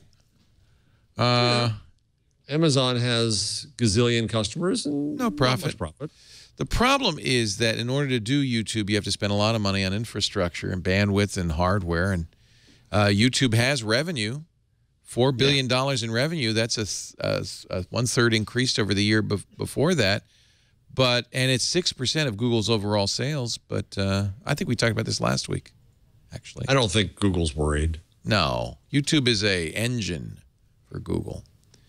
Walmart has pulled out of a deal with Google over shared data. I don't think it's so much an issue of consumer privacy as it is Walmart's privacy. Yeah, we want the data. Google ended up knowing too much. Yeah, that's our data, Google. So Walmart had signed up for Google advertising service that showed shoppers where products are available at nearby stores. But a month later, they pulled out over concerns about sharing store inventory and pricing data with Google. So there you go. I'm just looking at a quick. Oh, what's this about? Google wants to help you build put solar in your house because I want to do that. It's the rental deal. I mean, it's not a bad deal, right? Right. They own it and they lease it to you, and you get the net value. Well, this is nothing new. There are power purchase Nothing new, agreements no. for many companies do this. Right. Exactly. They're just investing more. This is actually in conjunction with Solar City, which is one of these companies. So yeah, that's a good way to do it. In fact, the school that I serve on the board is thinking about doing this. The company comes in, they build all the infrastructure, they don't charge you anything. You get effectively free power. You save a lot of money, and yes, it's actually smart for everybody. It's a good business. My new thought, now that I have ice damming, is I wonder if it helps with snow on the roof. Oh man! In fact, I forgot to ask Paul about this. He posted he had to have his snow cleared off his roof. He's had all sorts of damage and really leakage and we had guys tearing ice off the roof today, and I talked to somebody in Connecticut, and I said, sorry, I didn't call you back. That's why. He said, oh yeah, well I got somebody on my roof right now. Wow. Good news in Mississippi. Google was being prosecuted by a local district attorney in Mississippi, actually Attorney General of Mississippi, Jim Hood. And then in the Sony Pictures Entertainment hack, emails were released that showed that Sony actually had approached Hood saying, would you mind going after Google for us? Yeah. So the judge has decided, Henry T. Wingate, U.S. District Judge, has temporarily barred Hood from forcing Google to comply with his 79-page subpoena, saying it was an illegal censorship campaign cooked up by Hollywood, agreeing with Google. The judge said Google has the better side of the legal arguments. Pretty embarrassing, frankly. Hood was trying to figure out if Google was violating Mississippi laws by exposing internet users to drugs and pornography.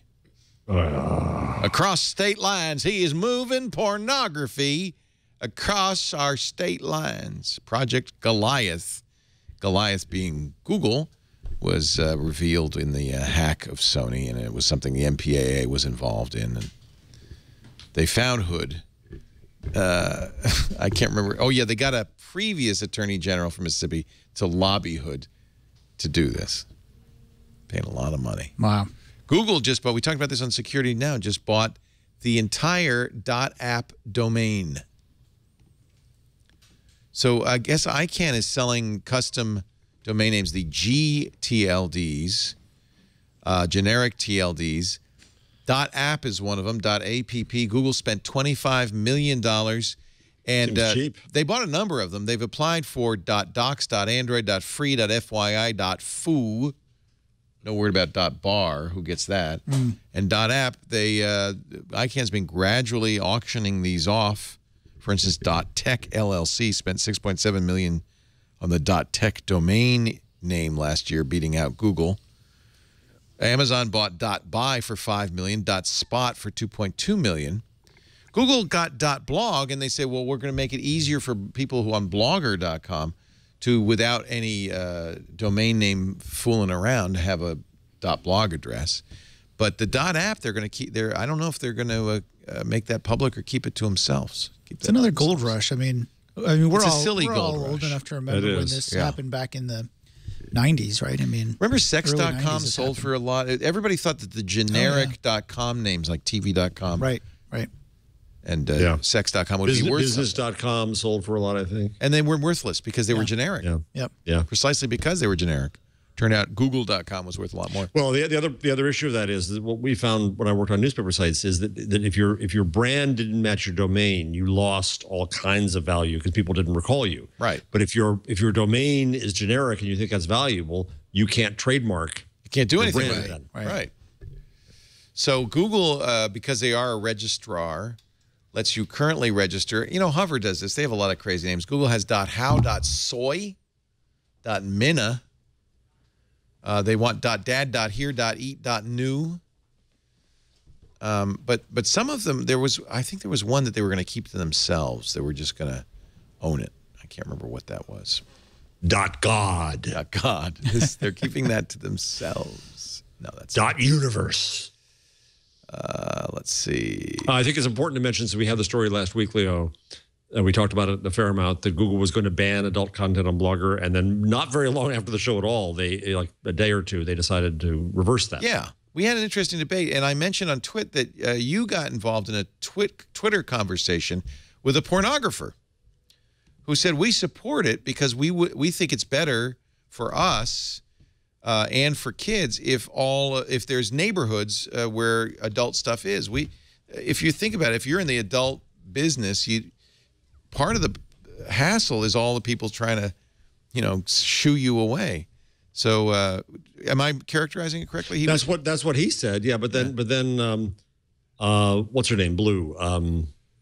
Violet Blue.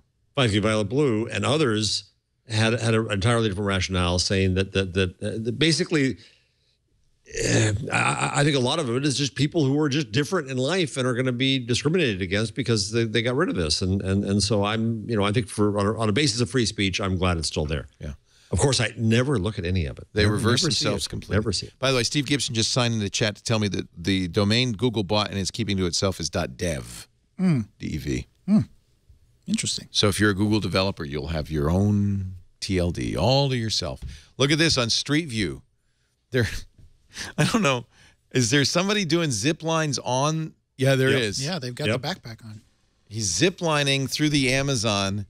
I don't think I can look at this. I think my palms will sweat. Oh, zip lining's fun. Have you not? Of course, you would never want to do this. Look at this. He's wearing the backpack on a zip line. I would literally have a heart attack halfway down. It's fun. I've done it in Belize. We have a zip line up the road a piece in the redwood forests up here, and it's really fun. I've done it a lot of times. It's great fun. My mom did it. My mom at 70, she did a couple years ago, 72, 73. So fun. It's a little sweaty palm, but that's... It can be, especially if you're afraid of heights. You know what scared me more was we had to go up. We were in Hawaii, and it was the climb up to the top of this huge tree.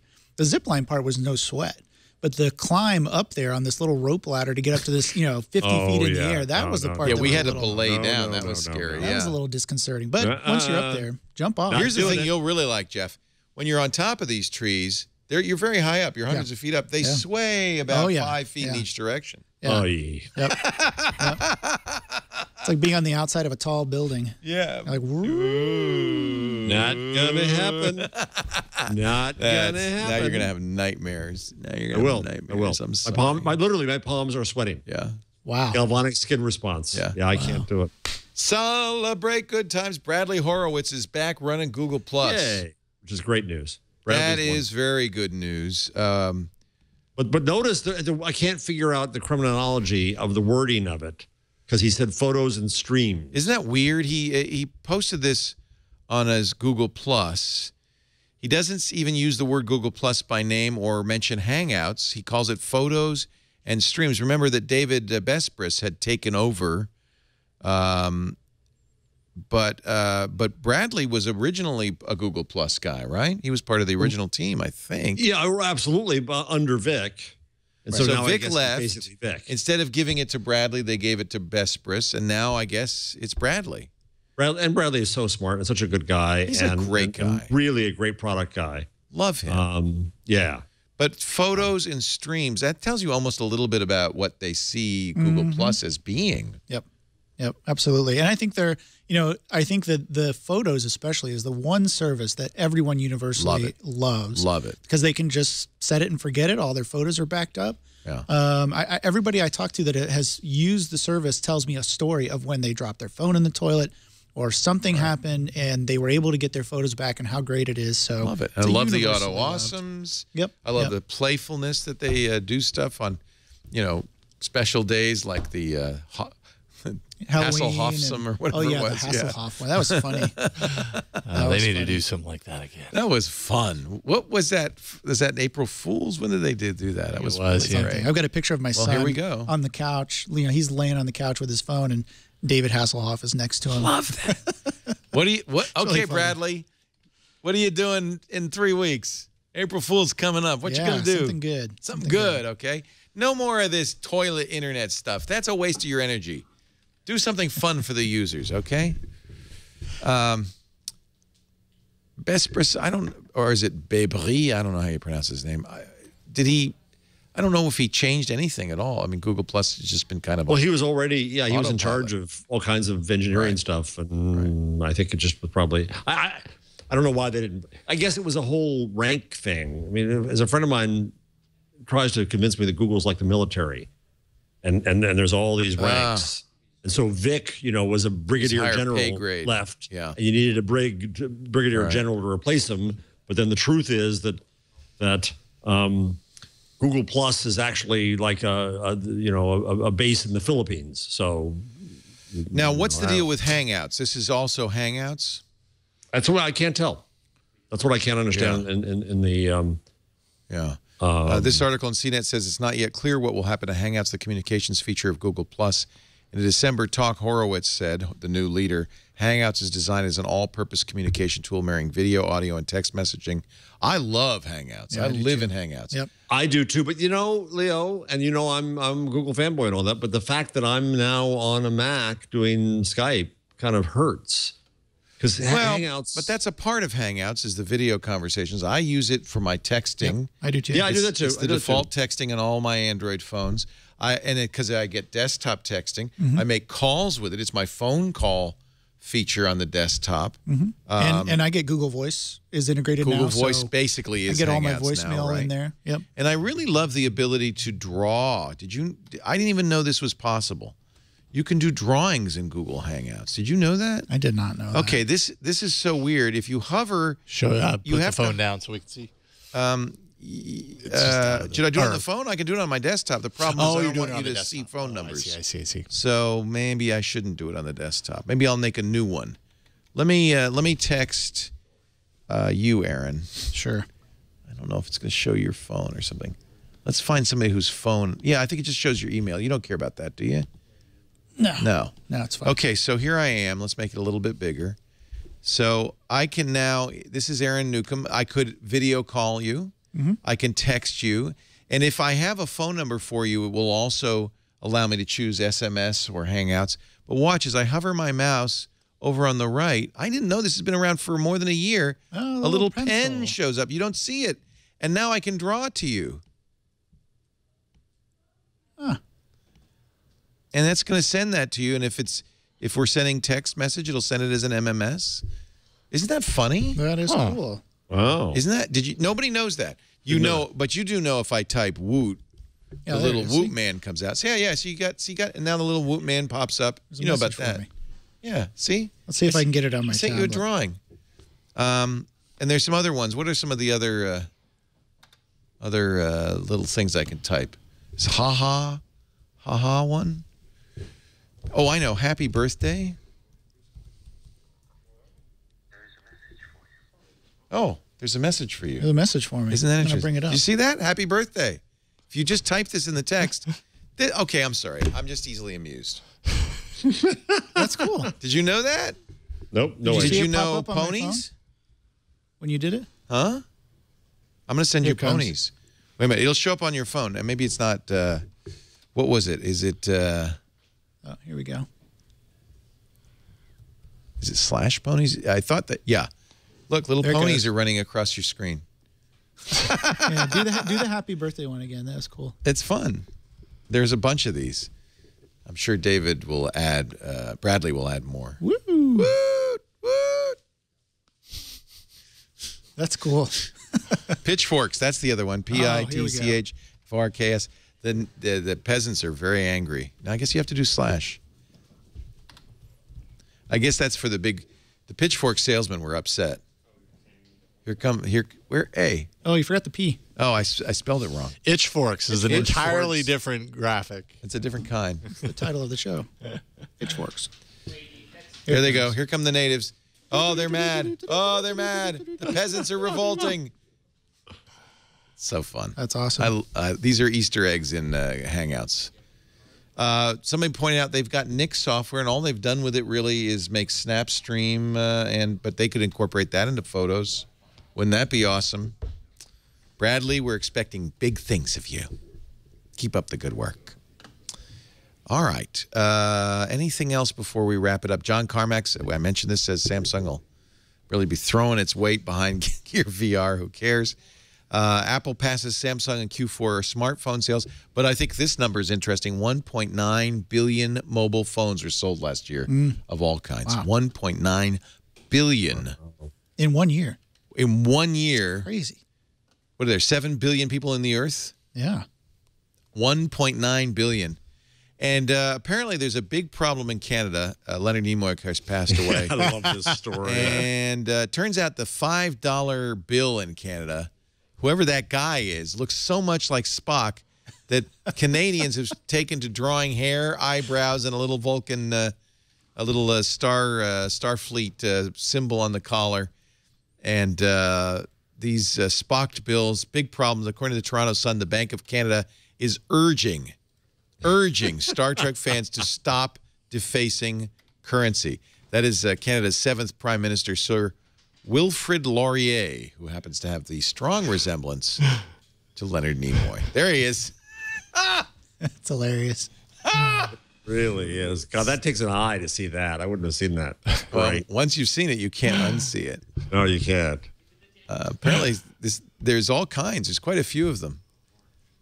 Because everybody does their own take. I love Everybody's it. doing their own thing. I thought the one we showed first was the best, though, because Yeah. they did the Starfleet emblem and everything on it. Yeah. Yeah. And I appreciate that spocking is now a verb.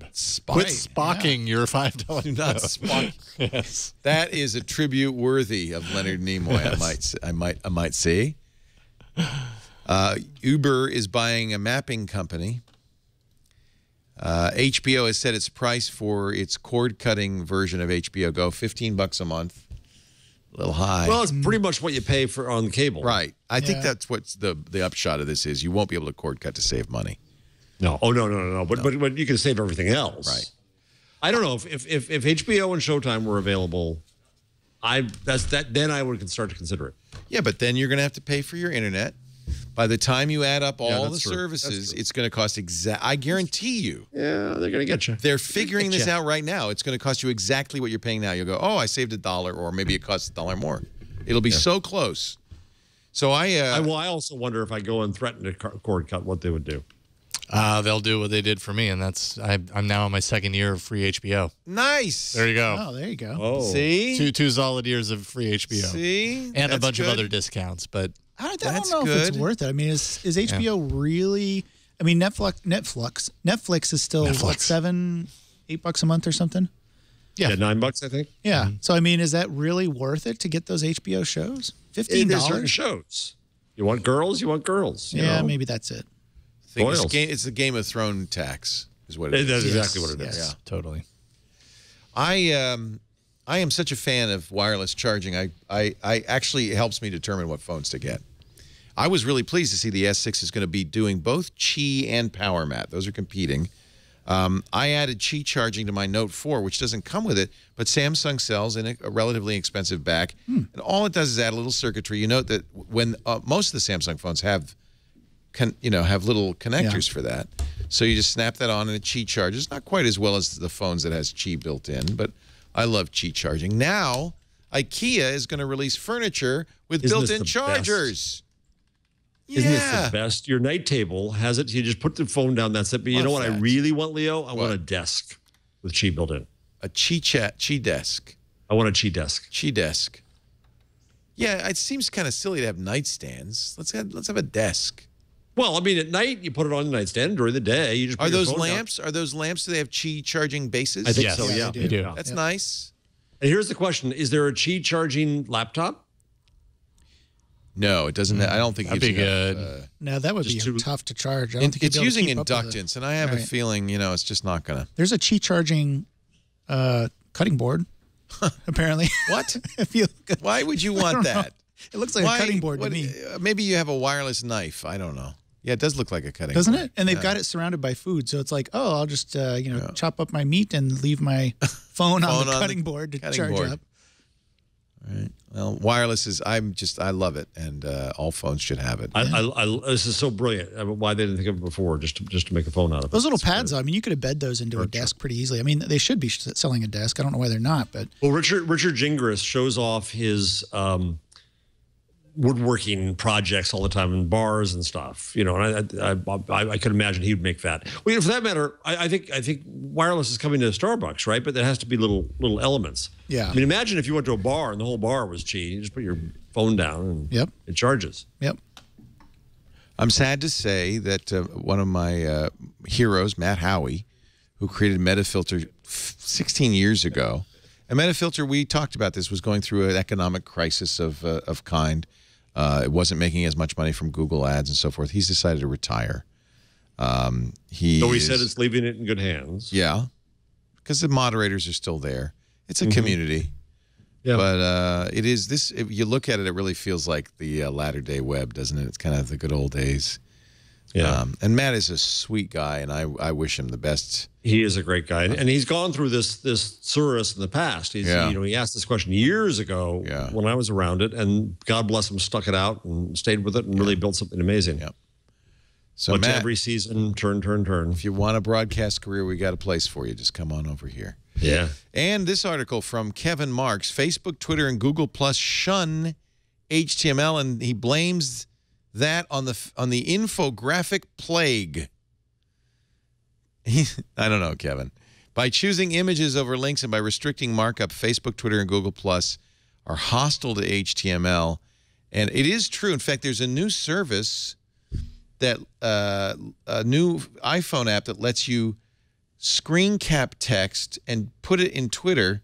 And this is how people are getting around the 140 character barrier. Well, not only that, I think Medium has it built in, so you can do that in Medium now. Yeah, that's sad. So it is kind of sad. Here's my plea for. Wait a minute, 2012. Oh, is that? Oh, did I? How did I? It's my fault. I put it in here. How old is that? No. It says on March 4th. Unless this is an old article. Maybe Kevin just typed the wrong year.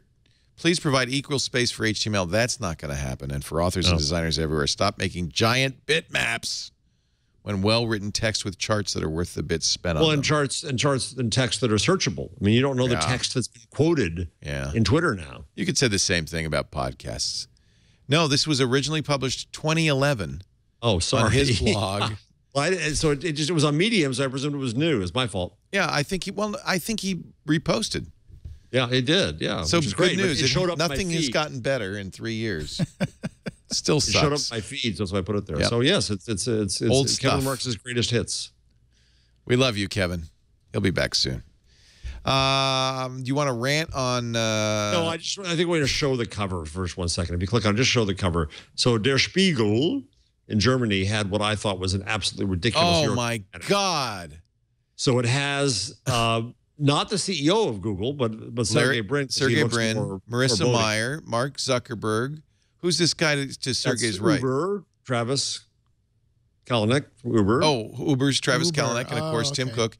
And it's Die Welt Regierung. That means the world government. How Silicon Valley is controlling our future. Oh, come on. And it's just obnoxious. Now, I used the German N-word to describe this, and I got accused of violating Godwin's law.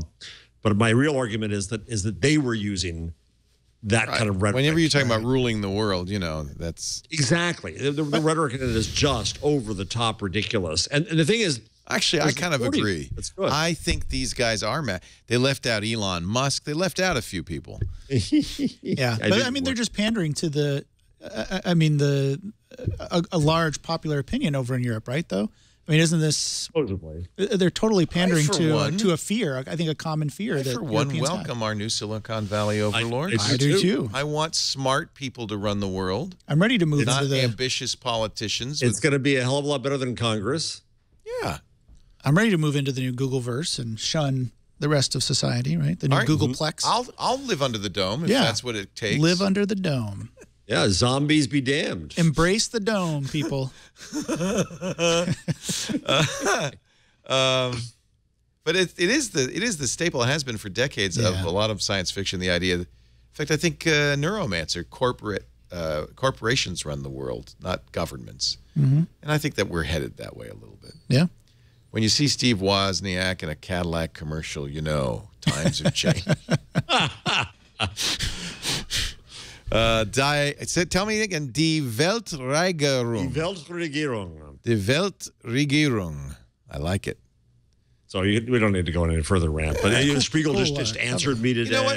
Der Spiegel gets a big pass for me. They've been one of the journals publishing a lot of the Snowden material. I'm going to give them a pass. I would have too. I would have respected them. I think they're just over the top. Over the top. Too much. Too much. Yes, let's move on. We're going to get your tips, picks, number of the week, and we're going to do an inside twit right after. Lisa has told me we want to tell the world what's going on at this little business of ours, this little light of mine. I'm going to let it shine. Our show brought to you by HipChat. Actually, I do have some updates on our website. We've been using, that's when I first encountered HipChat. We've been using it with our web design team in Austin down there at Four Kitchens. And they're a big Atlassian house. They use Jira and all of that stuff. If you're a developer, HipChat makes a whole heck of a lot of sense. At first, you look at it and go, well, it's just instant messenger. Oh, no, it's a whole lot more. It's kind of instant messenger on steroids. It allows you to do document sharing, video chat, screen sharing. It works with 57 services. So there's a sense of fun to it, too, much like Hangouts. It has emojis and fun things. It's just a great way to stay in touch with a team, especially if that team is spread out. Email, too slow. It's asynchronous. Meetings, oh, God, not another meeting. Regular instant messaging doesn't have all the features that HipChat does. And it even works with GitHub and Jira, of course, and Zendesk. We use it. I have HipChat running on all my systems, all my mobile devices. Works everywhere you are. There's even a great HTML5-based web version. So on a Chromebook, no problem. Easy to use. We've built a HipChat team for our engineering team, our sales team. It's just amazing. Get your team on the same page in seconds. Of course, HipChat has a freemium version you can use free forever, but for the next 30 days, you're going to get the full version of HipChat, including bonus features of video and screen sharing. You could try HipChat free, no credit card required at HipChat, HIPChat.com/twig. Of course, it supports Linux. Sign up, click on Start Chatting, and invite a few team members and try it free for 30 days. In fact, I want to kind of get it going here. So for the first 100 people that respond to this ad, you're going to get 90 days free, 3 months free. HipChat.com/twig. Get on in there. HipChat, your team, your project, in sync, instantly. HipChat's cool. What do you use at NetApp? We use a combination of things. We use Chatter because we're Salesforce. Right. Salespeople use Salesforce. We use Instant Messenger. We use a lot of Cisco tools. But what's nice about HipChat is it kind of combines all that stuff. It solves that. It solves the other thing problem. is it's encrypted. Yeah. End-to-end encrypted. So it's a really good choice for a team that, And like you said, especially developers, some of the things that they plug into, the developer tools that they plug into. Oh, it's so cool. I don't want to extend the commercial, but it is. I've looked at it, and it is a really exciting product. Well, there's a lot of attention to Slack, Stuart Butterfield's Slack right now. But as somebody said, okay, are you gonna use a tool designed by Atlassian, by programmers, for teams, or are you gonna use a tool by a guy who did Flickr and Glitch? Right. Right. Actually, Slack is cool, but HipChat is the tool we use, and I'm really fond of it. Yep. Aaron, you got something you want to? You're doing. I love all the projects and stuff you do and the things you do. Yeah. Last time you were here, you brought an old-time radio device that was really a Raspberry Pi. I love that. But are you interested in the Windows 10 version of Raspberry Pi? I am interested in it. I'm interested in it, absolutely. In fact, I just did a review for BYB, which will be coming up shortly, on the Raspberry Pi Model 2, and I forgot to mention it runs Windows 10. Yeah. You know what I thought would be fun to do is make a Twit box. Yeah. Like a Steam box, but it's a Twit box. Right. Because it has HDMI out and everything. Yeah, absolutely. Low power, we could charge $40 for it. Yeah. And then you plug it in and you get Twit on it. And you get Twit. Absolutely. All the time. You could totally do that. And a lot more. I mean, a lot of fun. People run XBMC, or not, it's not XBMC anymore. It's what? Well, I think that's what we do. We'd put Plex on it or whatever. And right. And then have you could do other things. Have it all set up. But it's set up for Twit. For Twit, yeah. You turn it on and boop, there you go. Choose your show. You could absolutely do it. So you're doing refrigerator magnets? Refrigerator magnets. I try to bring something because, I'm a maker at heart, and I'm always making something. I figure we need to mix it up a little bit on Twig. So I like to bring a project. So my project today is refrigerator magnets. So don't throw out those old keyboards. Oh. A lot of things we talk about at the Makerspace is reuse those old electronics. And this is a great way to reuse keyboards. They already have the letters printed on them.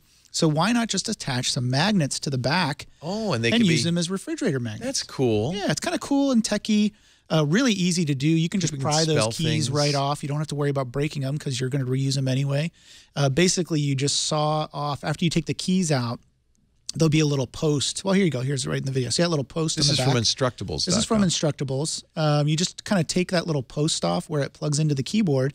And Amazing how easy that is to break off. I know. It's so Yeah, simple. I know, Well, that's I've done that scary. to clean keyboards, actually. You just glue on those little magnets, and you can even recycle these. I don't know about you, neat. but I get these from real estate agents and stuff. They always send you a calendar that Cut goes up on your the fridge. calendar and put it in Just the bag. cut up those magnets, reuse the magnets, and then put these on your refrigerator. And you know, Much if you've got better. if you've got a couple of keyboards, then you can really start spelling some cool words or doing some cool. It's kind of like the poetry magnets, but a little geekier, a little more fun. What fun. Yeah.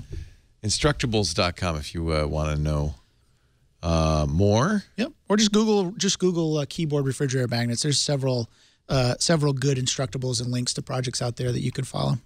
God bless the hot glue gun. That's right. Do you have a favored hot glue gun? No, just about anything. You can even get them at the dollar store, right? I mean, and they work fine. So just about any hot glue gun. Mine has hot and cold, hot and not so hot temperature control, which is I like nice. that.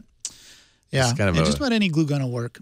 A tepid glue gun. Yep, tepid glue gun. That's right. It's not a hot glue gun. Jeff, your number of the week? Well, how do you follow Martha Stewart? I know it's tough. Our Martha. Recode Lauren Good. I presume it's Good, not Goody, with an E at the end, but I'll presume Good. I think you're right. It is good. I think, yeah. I think it is. Okay, good. Said that Google says that the error rate on Google voice commands is down to 8%. 92% of the time they get it right.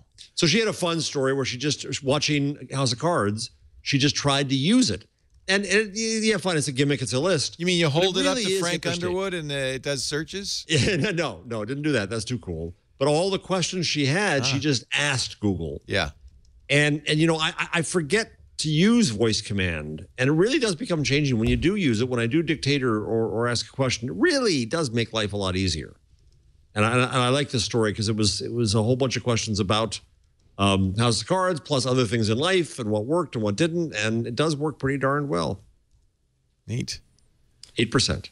That's the number. 8% is higher than you think. I mean, so for years we used programs like Dragon Naturally Speaking to dictate, and it was like 90% accurate. That sounds really good. Until you realize that means 1 in every 10 words you have to retype. Mm-hmm. Yeah. And suddenly that's not so good. So the problem here, I think, is that it utterly flummoxes on some things. Right. Some restaurant names and stuff. The thing that drives me nuts because I'm driving home and I want to order out for food on the way home. And so I use voice command. I'm not going to type anything. And I'll ask for a restaurant. Like there's two, there's a place around here called Urban Table. There's 2 of them. Mm-hmm. There's one near me. I ask for it by town and Google never gives it to me. I know. That's frustrating, isn't it? I can't figure out. I'm giving you the data, Google. Why can't you figure this out? Yeah. I don't know. I don't understand. They're not perfect, it turns out. Yeah. That's the revelation of the day. Isn't that weird? We all kind of have our own ways of looking things up to make sure we get the right thing.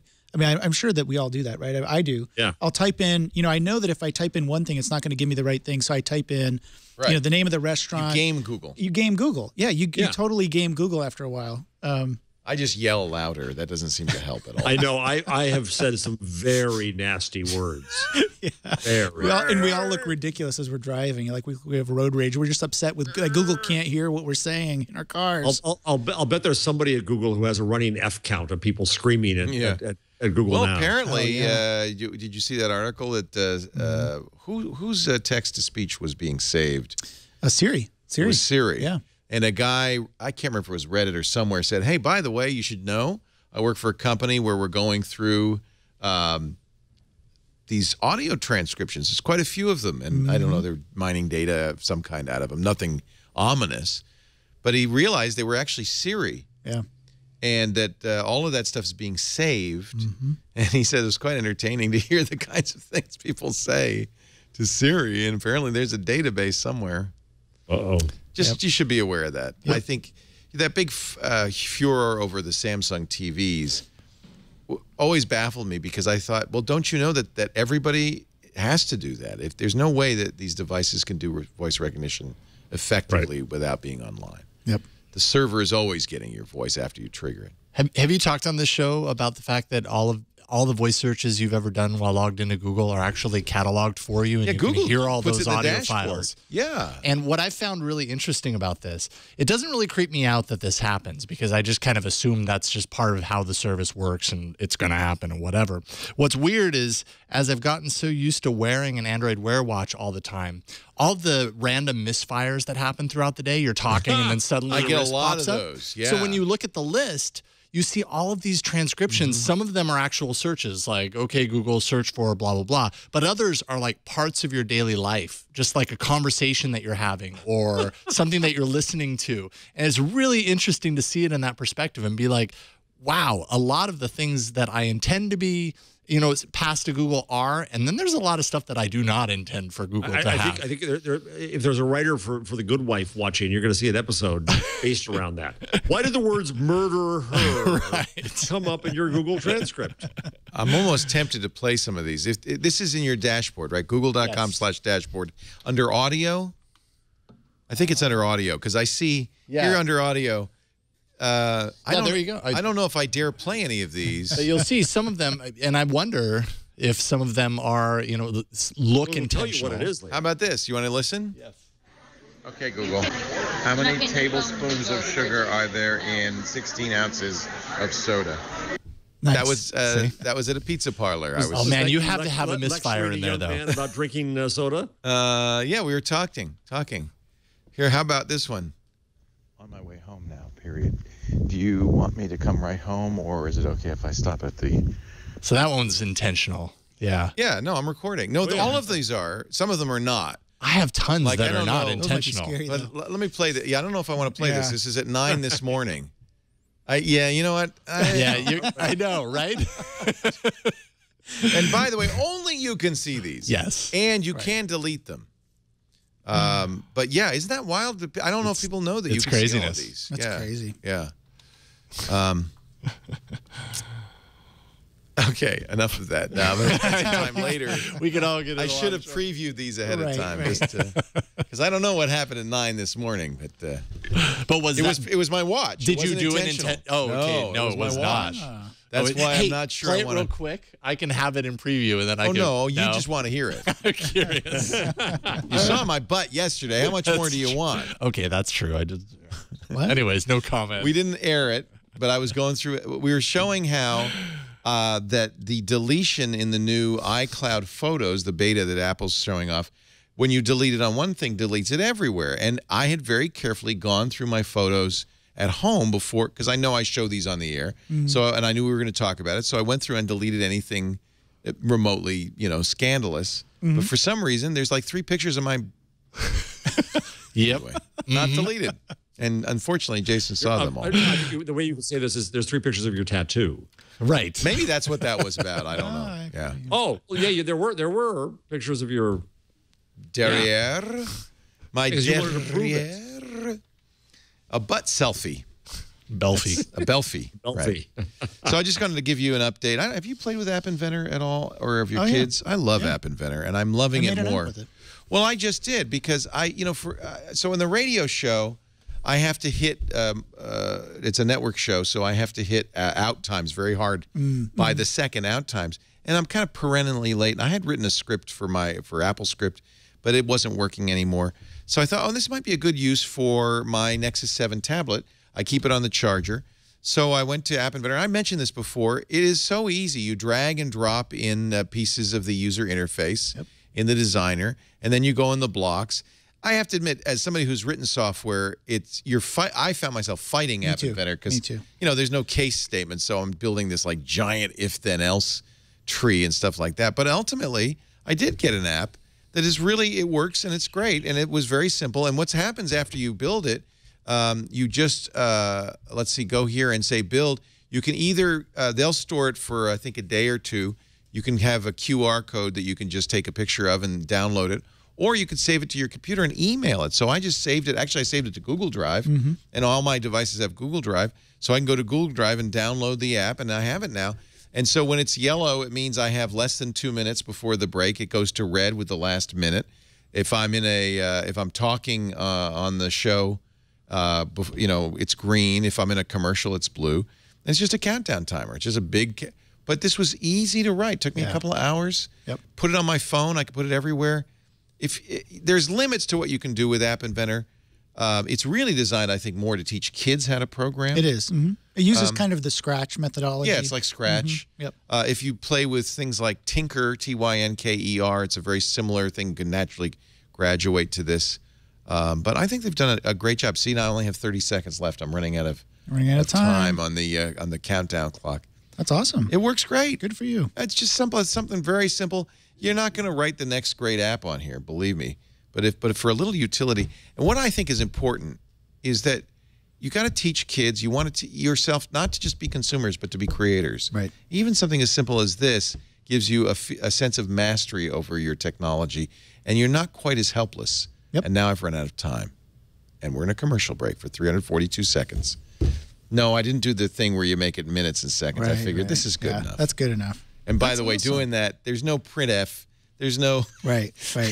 Doing that is actually a little bit complicated. So do you just program in the times for the whole rundown? Yeah. Oh. If I wanted to get fancy, I would put little buttons here that would let you, make it. Other people do it.